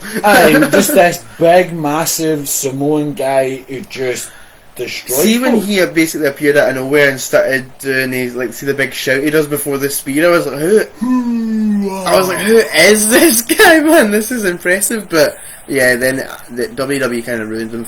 As all the fans said, and I agreed. Forced him down my throat. I like that he doesn't do it anymore. What? The yell. He just spears people now. He just runs at them and spears them instead of going, his promos have improved because Heyman does all the work and Reigns only comes out after you sign dates. But this is the thing. This is what they should have always done with Roman Reigns. Is that they shouldn't have had him speaking. No. Even without a mouthpiece. I mean, it's been a very good decision putting him with Paul Heyman because A, it gave Paul something to do, and B, it's been phenomenal. But you don't even need to have him say anything. He can just hit somebody. What I like though about his promos now though, like, because he does speak. Obviously Heyman speaks a lot, but he does like have quite a few lines in his promos. Is before his promos, he was like forgetting lines, and you could see he was trying to like remember them, and you could tell it was almost like he was reading them again. Because he was. But now he's like his promos are like they're like calm, and he speaks really calmly, and it's kind of like badass, you know, that kind of way. Just the way he speaks to Jey Uso and stuff, you're like, that's pretty cool. Yeah, that total calm vibe that he's got going on. It is very good. But yeah, I think there is something. Kino's right. Paul Heyman does a lot of the work, but I do also see your point is in terms of actually remembering his lines, saying it in the right way, the right tone, all the sort of technical stuff. He has really improved. But that's probably Heyman going, this is how you do a promo. It's definitely been Heyman that's improved him, because I tell you something, it's certainly not the fucking WWE writers that have helped him. Definitely not, and because this is the thing that comes with the territory being pushed as the next big guy. At that point, when he was coming up and being pushed, is when they started heavily scripting, and when they start bringing in TV show writers to write for 3 hours of television a week. No one does that. No TV show does 3 hours of television every single week. The WWE writers are expected to. And that's when you get things like snivelling, Saka, suffering, succotash, son. And I'm impressed that I remembered that. Roman Reigns didn't. He remembered that bit, he just forgot the rest of it. What was funny is, speaking about Roman Reigns, is the point that really did it for me was his John Cena feud. That was amazing. Oh, John Cena buried him bad. He dug out the golden shovel for that boy. Oh, definitely. It's called a promo, kid. If you want to be the big dog, you're gonna have to do this. That was the best. That's fine, I'll give you time to check your wrists. See your fourth wall. That was the best. I loved that. It's like, okay, you know what, that's fine. You want to blame me, that's fine. I blame you. It's your fault I'm still here, because you can't do your job. I can do my job part-time better than you can do it full-time. That was... he really dug out that golden shovel to do dig right down deep. God. And his big hole for He's been funny. He's been pushed as the next big guy. What is being pushed? Like, I think. Well, that's what I want. I want that. I want that shit. I've said this. Well, you'll know this from being the listener that you are, Kino. But I've said this in past podcasts. I want the fight for the tribal chief at Mania. That is what I want. I want Reigns to win, though. But I swear to God, if they make Rock win, I think they set him up as the tribal chief to maybe have that in the works, and then COVID, we had no fans, and The Rock was like, yeah, but nah. But then turned out last minute that we got fans at Mania, so we probably could have had The Rock if they'd known in advance to give him the time. Right, we've been talking about what's been happening. Right, this is what I want to talk about. I've got a subject here. Those goddamn releases. That's what's been happening.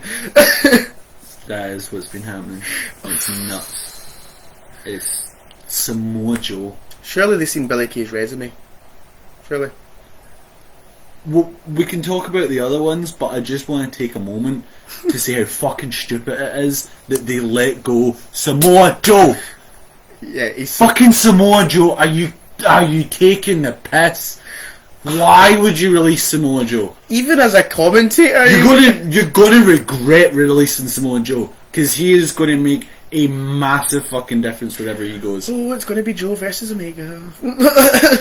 Fine, I'm happy with that. It is. It's like going to be shit. He's Like, going to end up commentating for AEW Dark, the big show. don't know why they released the Iconics. I don't know why they split up the Iconics. Oh, Again, Kino, you will know this if you've listened to the other episodes.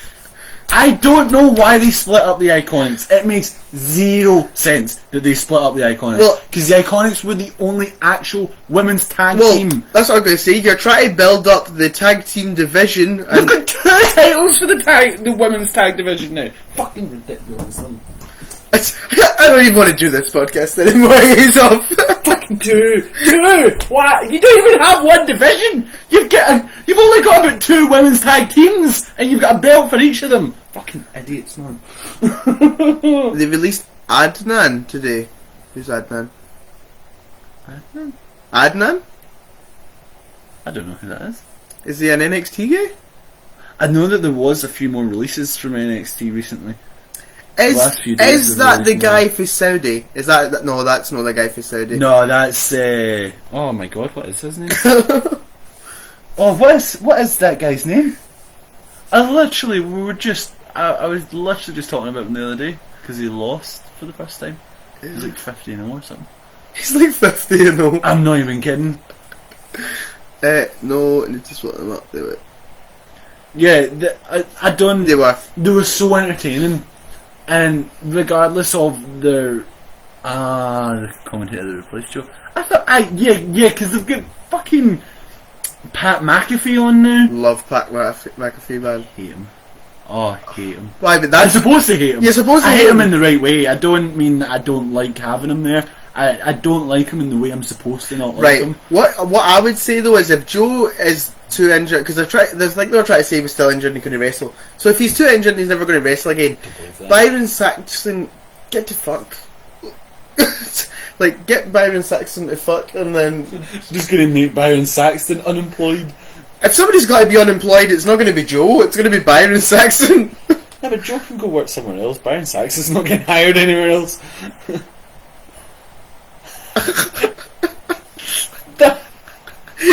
I'm trying to defend the guy. You just want to leave him unemployed? No, I said get him to fuck, and instead of sticking up for him, it's nobody's going to hire Byron Saxton. So you should just stay at WWE.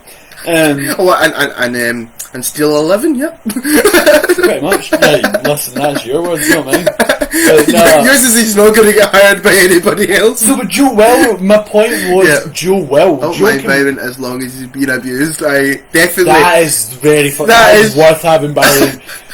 Corey Graves written into Byron Saxton is so funny. Just to be Graves' bully victim. That is, yeah. Oh, I love that. It is very funny. It is. But yeah. Nah, Joe, I don't understand why they released Joe. And the Iconics, I understand why they released them at the time they released them, but, well, actually, not so much Billy Kay. Peyton Royce I get, because Peyton Royce wasn't doing anything, but Billy Kay was in the middle of a storyline, and they let it go. But they should never have split them up. Oh, that honestly, those backstages with the Riot Squad, oh my god. Alright, it's not really a squad. That's my all-time favourite. He loves that. He finds it so funny. You're just a couple of riots, not really a squad. So stupid. It's the best. It's so stupid. It's the best. But nah, Joe, I hope Joe wrestles again. What else got released the releases again? There was obviously the Iconics and Joe. Nobody really knows. Oh, Kalisto, I think. Kalisto, the number 1 Lucha guy. They didn't release the rest of the Lucha House Party. Just Kalisto, I'm sure. It was the best out of the three. Yeah, which is nuts. But yeah, What are the other two? What are they called? Grand Metalik. Grand Metalik and Lindsay Dorado. They're still employed. But they can do a promo though. I've heard them. Kalisto's promo is funny. I'm the number one lucha guy. Feel bad for him. Oh my god! Yeah, when they put the US title on him because they thought he could be somebody. That's what we got. And then they just get murked by who was it? Lars Sullivan. He got released, deservedly so. Oh, thank God. The fact that Jackson Riker's still employed disgusts me. I know, but they released Velveteen Dream.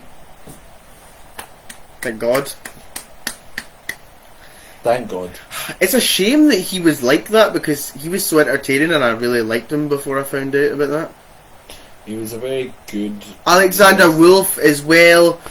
Yeah, he was part of Imperium, wasn't he? But what happened is they lost a match and then they made it so they turned on him and kicked him out so that he could get released. Why? I don't... Walter's too, like obviously in size as well, but he's too big for NXT UK. He needs something more. I don't know. He needs something bigger. Obviously, he's going to be the face, and he's carrying that on his back right now. I know, but NXT UK shouldn't be NXT. It should just be a UK promotion. It shouldn't be NXT UK because some of the guys that wrestle for NXT UK have wrestled longer than half the fucking world champions in the main roster. Look at is his name Trent Severn? But Trent Severn. You look at all British strong style. Mm-hmm. You get Trent Severn and Tyler Bate. You get Pete Dunne in there as well. Well, that's what I'm saying. Trent Severn has been there that long that he taught Tyler Bate.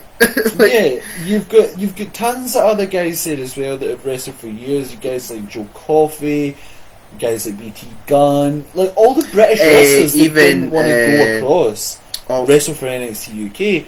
And it shouldn't be treated as a developmental. Like Wolfgang as well. Like, how much of a vet is Wolfgang? Jack Jester. Mm-hmm.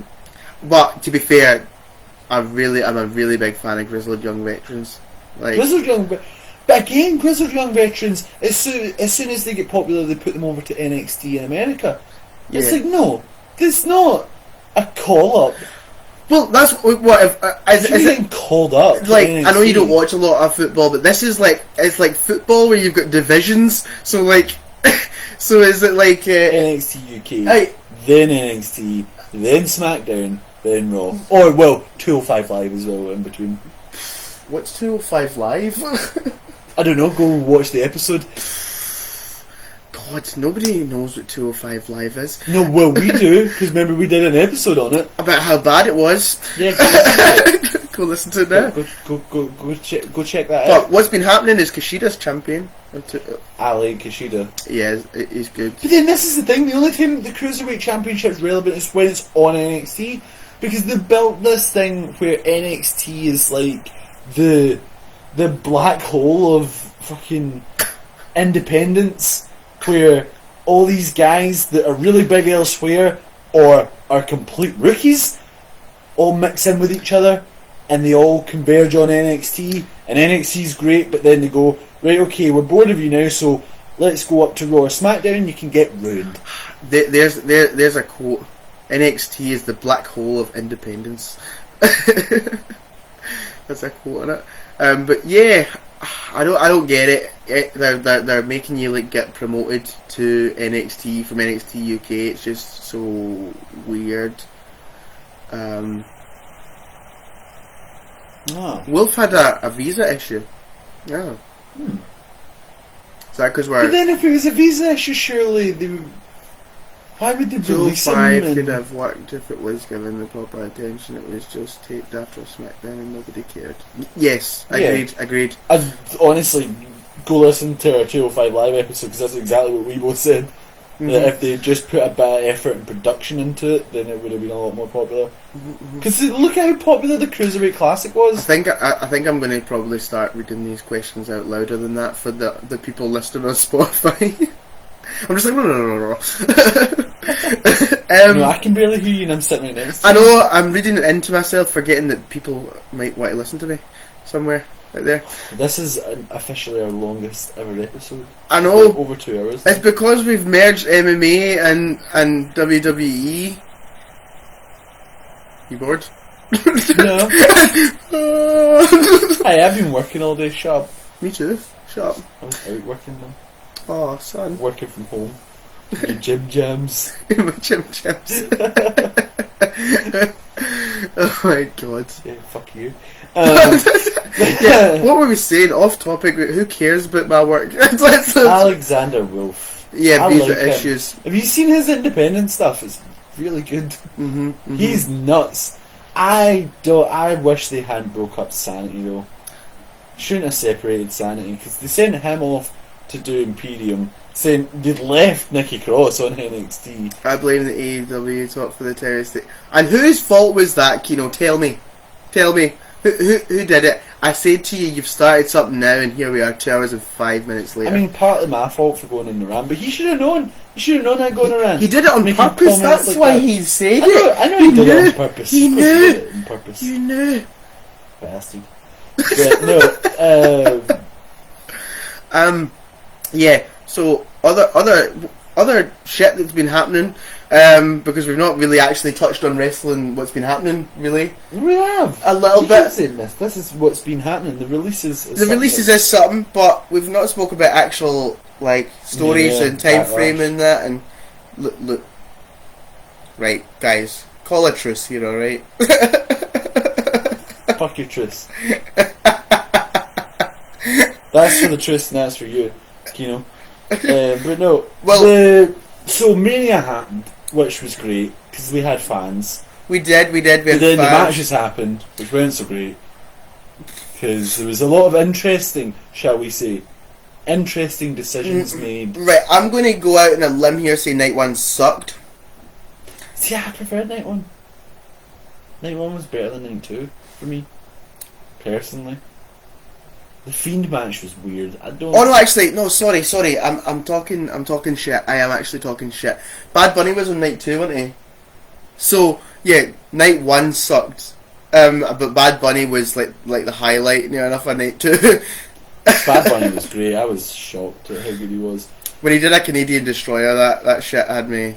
The Fiend Randy Orton match sucked. Yep, agreed. They have totally just ruined the Fiend. Put the final nail in the coffin of the Fiend and ruined any chance of bringing him back to re-push Alexa Bliss, who doesn't need it. Doesn't need it. She was supposed to make him good, not the other way around. She doesn't need anyone to make her good. She was already one of the most popular women on their roster. The Fiend needed it. They shouldn't have done that. What? Like, see the Fiend, right? So the Fiend is like Bray Wyatt's baby. Like, he came up with the concept and how it was going to work. She's totally hijacked. But it was all his idea to have like the show, like the funhouse, and it was going to like allude to his past as Bray Wyatt and stuff. It was all his idea, and he was like, right, this is my idea. And then WWE were like, right, we'll like this. What if we take all your good ideas and make them shit? and then we'll give your good idea to Alexa Bliss. And what they did was they wrote everything that he had on a piece of paper. All the ideas, they put it in a blender. Then they got Vince McMahon to go up to said blender, place it on the floor, and take a big dump in it. And then they turned the blender on, and then they poured it onto our screens. Yeah. And it was awful. It was bad. It had so much potential, and it has had potential to make a return because it started off great. Then he got shit with Rollins. Then he won the title. Then he lost the title. They're trying to tease that he's going to team up with Braun Strowman again. They're teasing this. Are they? Yeah. Oh. I mean, I suppose it gives Braun something to do. I'm getting really bored of him. What do you mean, Braun? Braun. No, I don't even know what they're doing with him now because they did the whole thing where like he shaved his head and he was this bad guy because he was fighting the Fiend, but even though the Fiend was technically the one attacking him, so technically the Fiend's the one in the wrong here. So they didn't need to make him a bad guy for that. They always... Braun Strowman, they push him so far and then they don't pull the trigger. But they did, and then they ruined it. They pulled the trigger, they made him champion, and then for some reason the Fiend took it off him. But why was he champion? Because Roman Reigns wasn't there. The Fiend took it off him by drowning him. That's the fucked up thing. He took it off him, he literally drowned him. Oh. And then all of a sudden they're like, oh yeah, he's champion. Like, no, he's going to jail. He committed murder. He drowned him. Husky That's Harris. illegal. Oh my goodness! Now that's a. I miss Husky Harris. Like, do you know who I miss even more? Huskus the pig. I like Huskus the pig. Did he not get done in? Aye, he'll get done in. That rambling rabbit get done in every episode. See, when they had the walrus, it was meant to be Paul Heyman. I'm pretty sure. When they had the little Vince McMahon puppet, it was fucking great. But nah, the Fiend match sucked. The Roman Reigns Edge Daniel Bryan match was great, but Daniel Bryan pinned Edge. I really enjoyed the. I'm going to talk about good stuff because we're normally talking about the shit stuff. Oh, hang on. The problem with Strowman is that fucking choo-choo before running the ring, shoulder tackling everyone. I have to say though, just on a quick note, I'm very happy he doesn't wear a shirt anymore, because when he wore that vest and his nipple was just always poking out, it filled me with such anxiety I couldn't watch him, because it was just, why wear a t-shirt if your nipple's just there all the time? It never went away. He'd run about, do all these moves, and his t-shirt would still be in perfect place with his nipple out. Why? That's all I'll say on that. That's how you get viewers right there. Nipple. That's how you get viewers right there. Well, I mean, to be fair, we went up to 4 when I was talking about Braun Strowman's nipple. And then back down to 3. Yeah, because then they heard what I was talking about. But yeah, so... What was I going to say? Oh yeah, good thing about Mania. I was really surprised about the Big E match with Apollo Crews. Sucked.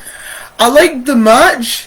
I liked the match. That's what I mean. I liked the match. I did not expect Big E to lose, but I liked the match. Again. Once again, WWE, you have left me to ponder. Why? Why? What?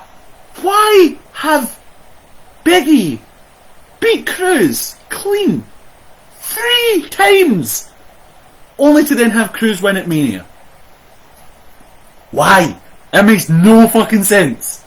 Does it make sense to you? That makes sense. That makes sense to me. I don't know anyone that it doesn't make any fucking sense to.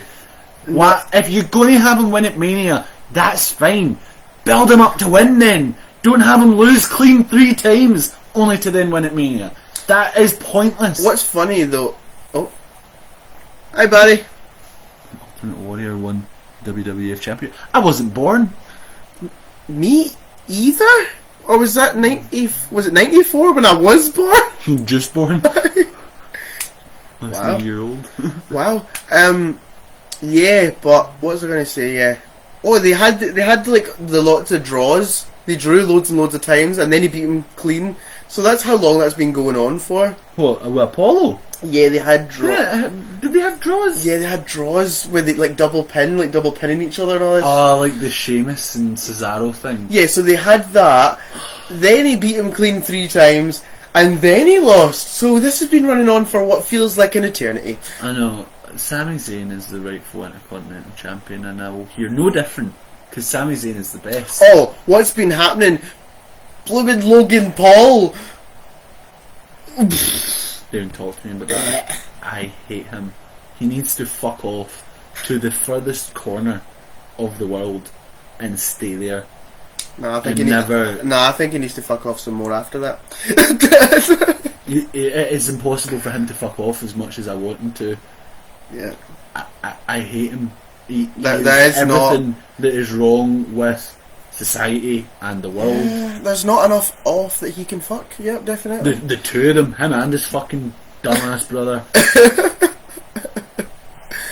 Oh man, but yeah. What else? Right, the Drew McIntyre losing at Mania surprised me, but now I like it. I don't like it. I like it. No. No, because again, right, if you go for shock factor, why would you have Drew lose the title the months before? Because it just sucks. It just sucks. What they should have done, because I get they wanted to give Miz his big moment, I get they wanted the title on Lashley, and I get they wanted them at Mania, right? So what you do is you build Lashley up, instead of having him hand the title to Miz for some fucking reason, and then beat the Miz, and then beat Drew. What you do is you have Drew be dominant right up until Mania. You then have Lashley beat him clean at Mania. Then you have, to build up Lashley even more, you have Miz come out at Mania to cash in. Everybody's thinking, oh my god, it's like the Seth Rollins thing. It's the heist of the century. And then Bobby Lashley spears him out of his boots and then beats him. Because Miz doesn't need to win it. He still has his moment of, cashing in at Mania. The moment is him having the title, though. No, it's not. That's the moment they wanted for him. No, but it's not, because if that was true, then why would they take it off him the next week? That wasn't a real moment. They put the title on him to then just lose it immediately. That is what they were wanting for him. That was the moment. Well, they could have done that against Lashley. Well, maybe not at Mania. Do it a couple of weeks down the line where he sneaks a win. Maybe if they're going to continue on the Drew feud. But then again, because again, actually, this would work even more for them continuing on the Drew McIntyre feud. Mm-hmm. It makes a lot more sense if he hasn't already got the title, because Lashley, this is the thing that WWE don't seem to get, is Drew McIntyre lost all credibility because he was the challenger who challenged for the title at Mania, lost clean. That's it. He has no right to challenge anymore because he lost. Yeah, Bobby Lashley is decidedly the better man. Yeah, he can't be champion or in the title picture all the time. You know what I mean? You don't, like, because you think about it, we're doing an MMA podcast now too, where that doesn't happen in UFC often. Happens sometimes if there's like special circumstances, but they don't do it all the time. Where somebody challenges a champion, the champion successfully defends with no shenanigans, no disputing it. Yeah. He outright wins. They don't then challenge straight away. The next guy goes up. Yeah. And that's how you build new stars and keep everything fresh, instead of seeing Apollo Crews versus Big E for the 10th fucking time in a row. That pisses me off. And Drew McIntyre, I love Drew. I absolutely love Drew McIntyre. But he has lost, from a storyline kayfabe perspective, he has lost all right to challenge for the title. Well, that's fine by me, because he lost. Yeah, but if he was the defending champion going into Mania, which he should have been, and Lashley took the title from them, yeah, he's entitled to a rematch. And then maybe MVP gets involved, there's nefarious means, so then Drew helps Miz cash in.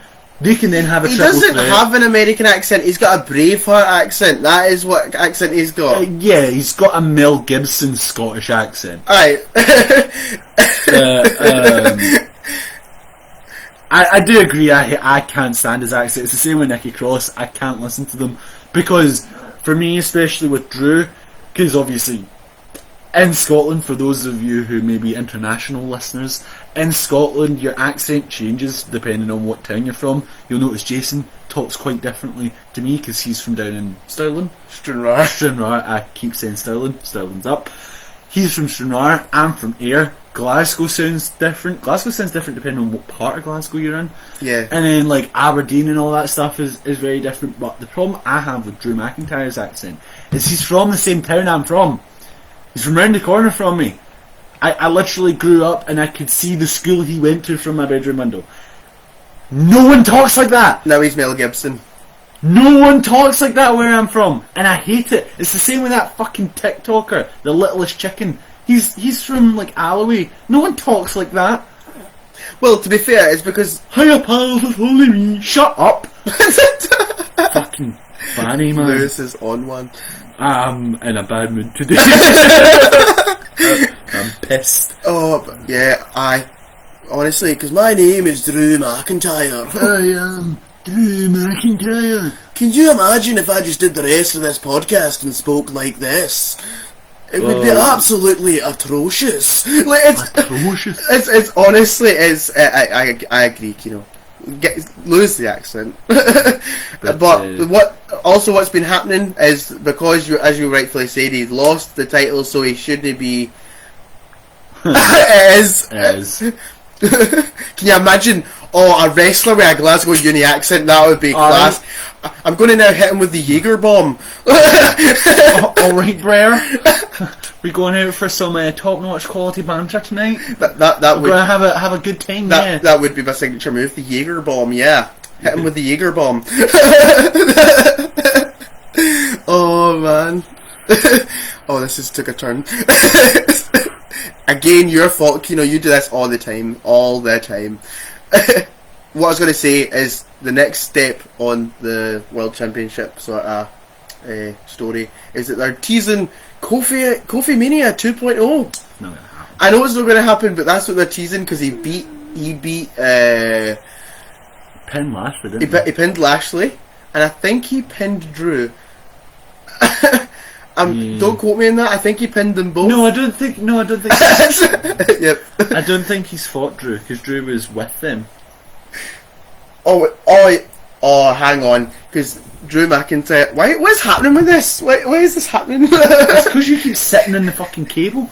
Oh, my fair ass. I'm just gonna actually turn this off because nobody's even watching it. No. My phone's gonna blow up. Honestly, feel how warm that is. Oh, see your camera. Oh, you bastard! That's toasty. Oh, it's toasty. You could poach an egg on that bad boy. Oh man. Anyway, I was going to say, Kofi Mania 2.0 is being teased. It's not going to happen. Drew McIntyre was with him because I seen him on Twitter because he did a 6-man tag with him and he said Drew Day rocks. That was what he said. Drew Day rocks. Yeah, instead of the New Day, it's the Drew Day. I was not D-Day. He kept saying D-Day. And he was calling him Drew Day as well. I love Drew to bits, but I don't like his current. I don't like him as a face. I really liked him when he was the Scottish psychopath. Oh, that was and he sick. was just silent, and he just came out, hair all over the face, just fucking headbutted people. That was amazing, Drew McIntyre. Aye. Top tier. Top notch McIntyre. Top notch quality banter. I like Sheamus's new push. Like, obviously he had the feud with McIntyre, but I like his pushes as Again though, he's so again, I still don't get why they do this. He's fighting Ricochet currently, right? The guy that just got beat over and over and over and over, including by Sheamus. He fought Sheamus at Backlash pre-show. He lost to him on the pre-show clean, like no shenanigans, no nothing. Mm-hmm. He just lost to him. But then, while Sheamus was celebrating, Ricochet then attacked him from behind, and then took his hat and jacket and ran off. It's like, but you're the bad guy here then, Ricochet, because you jumped him and stole his hat and jacket. Lost clean, and then were mad that you lost clean, so attacked the guy from behind. And then stole his stuff and ran off laughing. Like, you're the heel here then. What's been happening with Sheamus, which is sore but kind of looked kind of funny, and maybe I'm just sick, but Carrillo power bombing Sheamus onto his own legs. Did you see it? I saw it. How do you powerbomb somebody onto your own legs? Nasty. Oh. But it was kind of, I'm kind of a sicko, so it's kind of funny too. Like Chris Weidman leg snap. Oh, no, nasty. I can't stop watching it.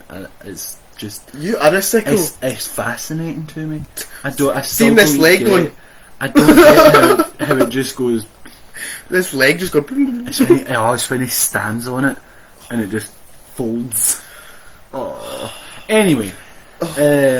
But yeah, so what pay-per-view? We've got SummerSlam coming up soon. SummerSlam. I love him too, fella.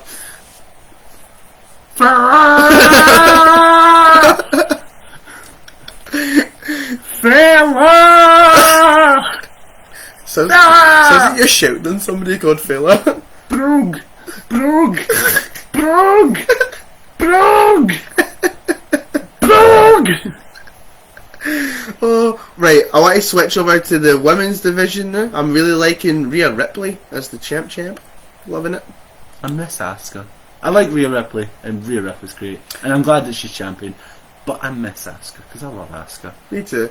And I'm so glad that Charlotte came in. Obviously, was in that shitty place that I don't like Charlotte being in. And then lost. I love that. And then lost on Raw. Lost in a row. I don't know. I didn't see Raw actually after Backlash. Pretty sure she lost twice, and then pretty much she wanted Rhea Ripley. She wanted to fight Rhea Ripley, and Rhea Ripley just went in her face and said, "You are a loser." Like, actually, just went, "You are a loser," and I was just like, "That's amazing." So, the issue I take with that match though is Rhea should have pinned Charlotte because she'd already beat Asuka at Mania. Asuka didn't need to get pinned again. And the last time her and Charlotte fought, I get that they're doing a long build, which fine. Miss Becky, I miss Becky. She's the best worker out the whole field. Yeah, she's not the best wrestler though.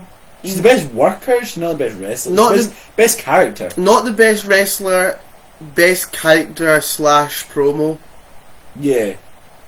She's good, but she's not as good as everybody makes her out to be. She's like Austin. Because Austin wasn't a great wrestler. He was a great promo, great character, and his wrestling reflected his character, which worked for him. That's fine. But he's not the best like technical wrestler or anything. It's the same with Becky. Well, to be fair, that's because Stone Cold had a broken neck. Yeah, exactly. Exactly. But nah, Asuka's my favourite. Asuka's just the best. Asuka learned how to be entertaining to an American audience without speaking any English. Yes, that's talent. She did commentary without speaking any English. That is talent, to be fair. I like Rhea Ripley. She's got the look, like, you know what I mean. Oh, she does have that look.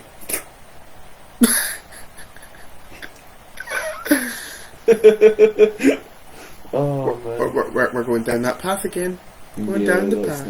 Anyway. But yeah, Rhea Ripley. Yeah, exactly. So Kino's saying that. So Austin was a fantastic wrestler until he broke his neck. Exactly. What's Becky Lynch's excuse? She don't have a broken neck. She got a broken nose by Nia Jax, the worst wrestler in the world.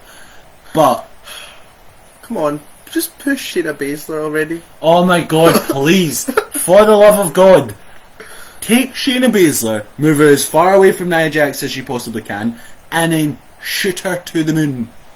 You literally don't need to do anything with her. Just push her. Just have her win. If she was the same character that she was in NXT, like she's... If they let her be. Well, she tried to be when she first came up, and then they made her lose clean to Becky Lynch for some reason. Yeah, but they let her be that character in an Elimination Chamber, which was amazing. That was phenomenal. See when she ran through everyone, that was incredible. Right, okay, you disagree, Kino. Nia Jax isn't the worst. Now name me the worst. Yeah, no, specifically name me someone who you think is worse than Nia Jax, and I swear to God, if you say the Young Bucks, I'm blocking you from commenting. Because I guarantee he's already typing like Young Bucks. Nia Jax is the worst wrestler in the position she's in. Like on the level that she's been pushed to, she's the absolute worst. In terms of being on TV every week, former multi-time champion, she's the worst wrestler to ever do it. Because anyone else that wasn't her size would have been fired a very long time ago for doing half the shit she's done. She broke Becky Lynch's nose as Becky Lynch was at the height of her popularity. Nearly put a stop to an entire push. Absolutely wrecked Alexa Bliss, didn't she? She concussed Alexa Bliss. She nearly fucking ended Kairi Sane's career twice. She's the honest to God most dangerous wrestler ever. To the point that Kairi Sane got released because she wasn't wrestling that much. So she nearly broke her skull twice. Because not only did she launch her into the bottom turnbuckle and nearly break her skull open, she also swung her into the fucking steel steps. The amount of times that she's injured Sasha Banks is insane. I'm surprised for somebody that injures people so often that they let her fire the Ravishing Russian through the table so many times. She injured Lana for real as well. Did she? Yeah. Wow.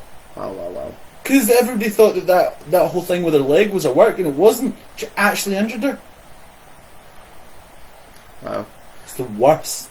She is the worst. But we've got SummerSlam coming up, which I'm looking forward to. SummerSlam. I'm excited to see what the plan is. Nia Jax is portrayed as a monster. If Reigns or Strowman performed the way she did, they would be pushed to the moon. But because she's No, that's not. That's utter bullshit. No. If Roman Reigns or Strowman performed the way that she did, different with Strowman, because Strowman at one point did perform like that, and again it was the same thing because he was a monster, and I criticised him at that point. If she then turns around and becomes really, really great and gets in a lot better shape and becomes the same, gets to the same level of wrestling as Strowman's at, all is forgiven. She can do whatever she wants, push her to the moon for all I care. But Reigns is completely different. If Reigns performed the way that Nia Jax performed, he would not be in the position he's in. Because, yeah, he's a big guy, he's not a monster. Reigns is only the monster he is because of the character and because he is a big Samoan guy. But if Reigns performed the way she did and came up the same way she did, she would not be pushed the same way. Let's take it back a wee bit then. Remember back in the day when every unsafe worker used to get called out by Cena and Orton all the time, and they used to always get pushed down the card or fired? That is what would happen to any other wrestler. They would get called out for being unsafe by the whole locker room, and they would get knocked all the way down the card and eventually fired. But not Nia Jax though. Because of her family. Because of her family. It's nothing to do with her being female, it's to do with her being part of that fucking Anoa'i family. That's the only reason she's still got a job. But what's really pissing me off is that Tamina is a better version of Nia Jax. Tamina's 10 times better. And 100 times better. And I'm not like a Tamina fan. I'm not out here going Tamina. I like Tamina. She's okay, but Nia Jax is. Oh fuck Nia Jax. That's all I'm saying on that. Fuck Nia Jax. Fuck you, Nia Jax. But yeah, I'm trying to think of the feuds that are going on right now. And did Aleister Black make a comeback? Yeah, he came back on SmackDown just Friday there. He was in the Intercontinental match. Knocked Biggie out with the Black Mass and then let Apollo Crews pin him. So is that why Reigns is champ, because he's part of that family? No, that's not. I'm not saying that Reigns only got pushed because of the family. Reigns is really good. Reigns built himself up to be that guy. Because before, the thing is, people always criticise the way he was when he was going through that whole face thing and everybody was booing him and all that shit. That wasn't a great time for him. But when he was part of the Shield and when he was in NXT, he was fucking great. He was a great wrestler, great character, and a great build for all three of those guys, regardless of their family. The only reason that they leaned into the whole thing with him being The Rock's cousin and all that was because everybody was booing him for no reason. Yeah. Because it wasn't Daniel Bryan. Yeah. But Nia Jax is completely different because Nia Jax is unsafe. Nia Jax is hurting people. Yeah, it's not just a case of her being a bit shit and not being entertaining. She's physically hurting people and injuring them. Yeah, that was going to be my point. No matter how much everybody hated Reigns, he was never unsafe. Yeah, because it's like what I was talking about with the Young Bucks. There's a difference between subjectively not enjoying something, which is what was going on with Roman Reigns, and objectively being a bad wrestler. She's a bad wrestler, and the fact that fucking Keith Lee and even Otis get sent to do fucking wrestling training classes. Keith Lee gets sent to do a wrestling training class while Nia Jax is getting a title put on her is disgusting. She's unsafe and she's the worst. Yeah. No, and if she actually improved, then I'd be fine with it. The only reason I'm so pissed off is because she doesn't. And it feels like she's just not only her, but everyone that's making the decision to push her is completely disregarding the health and safety of everybody she's in the ring with. When 'cause she can't fucking do anything. When she does that, sometimes I'm not going to go as far as to say it looks like she does it on purpose, but sometimes it looks like when she is injuring people, it's like she doesn't care. Yeah, she doesn't. She just is like, I'm going to drop you on your head because I can. Like, It's like it reminds me somewhat of, like, you ever see Lesnar drop Bob Holly in his neck? Picked him up for the powerbomb. Bob Holly was deliberately not cooperating because he was trying to haze Lesnar, so Lesnar just fucking dumped him on his neck. Yeah. That is what it looks like Nia Jax is doing. Yeah. She's just tossing folk about because she can. And then if she's walking, like with that Kairi Sane thing in the corner, she's walking over and she's running out of breath and she's kind of struggling, so she just launches her. And then Kairi Sane nearly breaks her fucking neck. And she does like spots where she deliberately, like, it's like, see the spots where it's supposed to look like she's squashing them, like, against stuff and that. She actually physically just annihilates them. See, and as well, the thing for me is I've got a slightly different perspective on Nia Jax now because, for those of you who don't know, I have started doing wrestling training.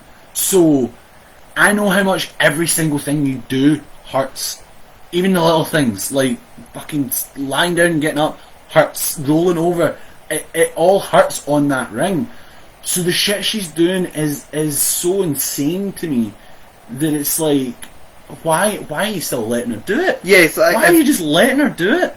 Well, yeah, everybody. If what you do as an occupation hurts already, yeah, when you're doing it the safest way you possibly can, it's the whole point of wrestling. Why are you doing it? Because anyone can pretend to fight. Right. But the whole art of wrestling is doing it in a safe way. Another example for you, how much shit did Goldberg get? Exactly. Like, he got so much shit for being unsafe, nearly, like, killing The Undertaker, like, you know what I mean? But, and he got so much shit for it, and rightfully so, I'm not saying he shouldn't have, but Nia Jax, it's like, on to the next match, it's okay that you, like, nearly broke her neck. So, yeah, as you can tell, viewers, we don't like Nia Jax. Yeah, we've got SummerSlam coming up, which should be good. For those of you in the UK as well, just a little cheap plug on behalf of my good friends over at Hooked on Wrestling.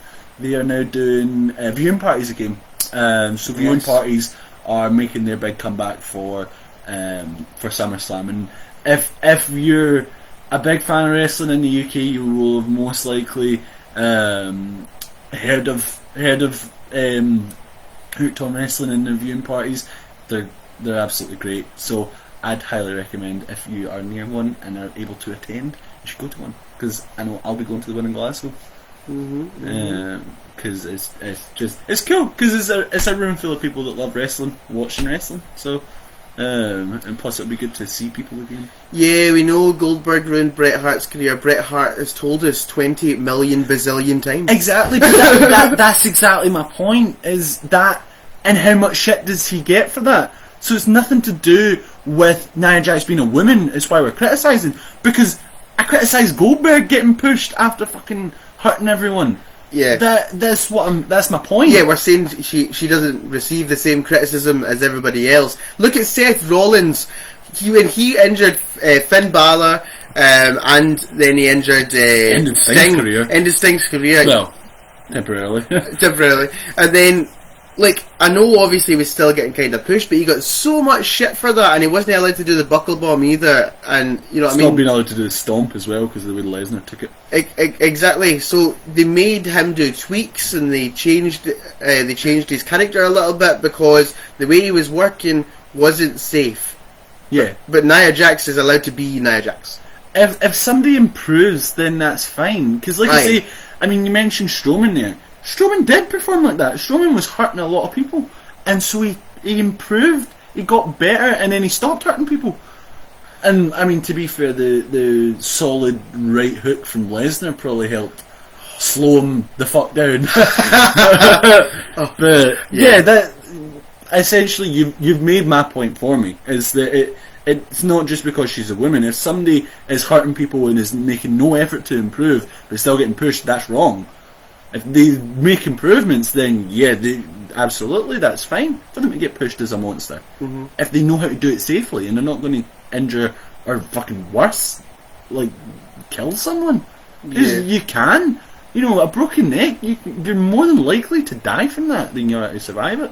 Yeah, definitely. No, as much as wrestling's physical, it's all about being safe. Yeah, and injuries happen, accidents happen. Yeah. Anybody can make a mistake. This is the thing as well, is there's a difference between botching something, making a mistake, and I'm not saying she's doing it deliberately, but when you do it that much, you're responsible for it then. When you do it over and over again and make no effort to improve, you're responsible for it. I'm going to say your comment is untrue, Kino. That's not even remotely true. Look at Sammy Guevara. Look at Sammy Guevara and Matt Hardy. Look at the shit that he got for what happened. I just named so many wrestlers. We just went through a list. I agree. We're agreeing, but what I'm saying is it's already at that stage where people get the same criticisms. Because people criticise Goldberg when he ended Bret Hart's career and got the title. People criticise him then and still do. When he hurt The Undertaker, people criticise him and still do. And like I say, Sammy Guevara is a perfect example. The amount of shit that guy got for something that wasn't even his fault. Not the chair thing. The chair thing was completely his fault. That was different. But Matt Hardy flying off and hitting his head, that was fuck all to do with Sammy Guevara. That was Matt Hardy's fault. Yeah. And the amount of shit he got, saying that he should be fired, he should be arrested, he should be fined, for something that wasn't even his fault. Mm-hmm. Yeah. But no, I very rarely see anyone talking about Nia Jax. If anything, I would say it's actually the opposite of your point. I'd say she gets let away with it more because there are so many people that will jump to her defence and jump down the throat of anyone that says anything negative about her online because she's a fat woman. And I don't mean that in an insulting way to her, but genuinely that is people's defence of her. Is I have seen so many people say, oh, she's a woman and she's the same body type as me and that makes me feel like I can do it. That's great. She's not a safe worker though. She's a terrible wrestler and you shouldn't idolise her. Look what you did, Kino. Look what you did. You set him off again. And he's doing it deliberately. Look what you did. I bet he doesn't even think that. He just wants to hear me rant. Kino, the podcast troll. Maybe we shouldn't do live episodes anymore. But Tony Khan needs to take responsibility for the Matt Hardy thing. He should never have stopped. Yeah, absolutely. Oh, yeah. But that is besides the point. My point is that you're saying that male wrestlers don't get criticised as much. Sammy Guevara got fucking torn apart for that, and it wasn't even his fault. It was the fact that it happened wasn't his fault. The fact that the match continued on wasn't his fault, but he got blamed for it all by a lot of people. So I just disagree with what you're saying. But we'll move on. Yeah, we'll moving on. We've tried to say like 3 times that SummerSlam is coming up. We're approaching 3 hours, so I think we should try and come to the end of the episode. Or is this not like a Raw 3-hour special? This is literally the length of Raw. If you take out the adverts, we went on for as long as Raw. Am I providing content for you? No.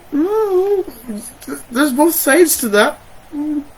That is a fair point. Mm-hmm. Anyway, content or dinner. I'm going to go with dinner. So, oh yeah, I thought I was kind of hungry. Yeah, we've been doing this for 3 hours. Is this 9:30 in the evening? Yeah, I am going to wrap up there. Basically what we're saying about SummerSlam, is that we are looking forward to SummerSlam. It's going to be epic. Go to a watch party. Party, amazing. Yeah, that's it. That's what's been happening in MMA and wrestling. Yeah. That's what's been happening. And I've been Jason. And I've been Lance. This has been Shoot the Work!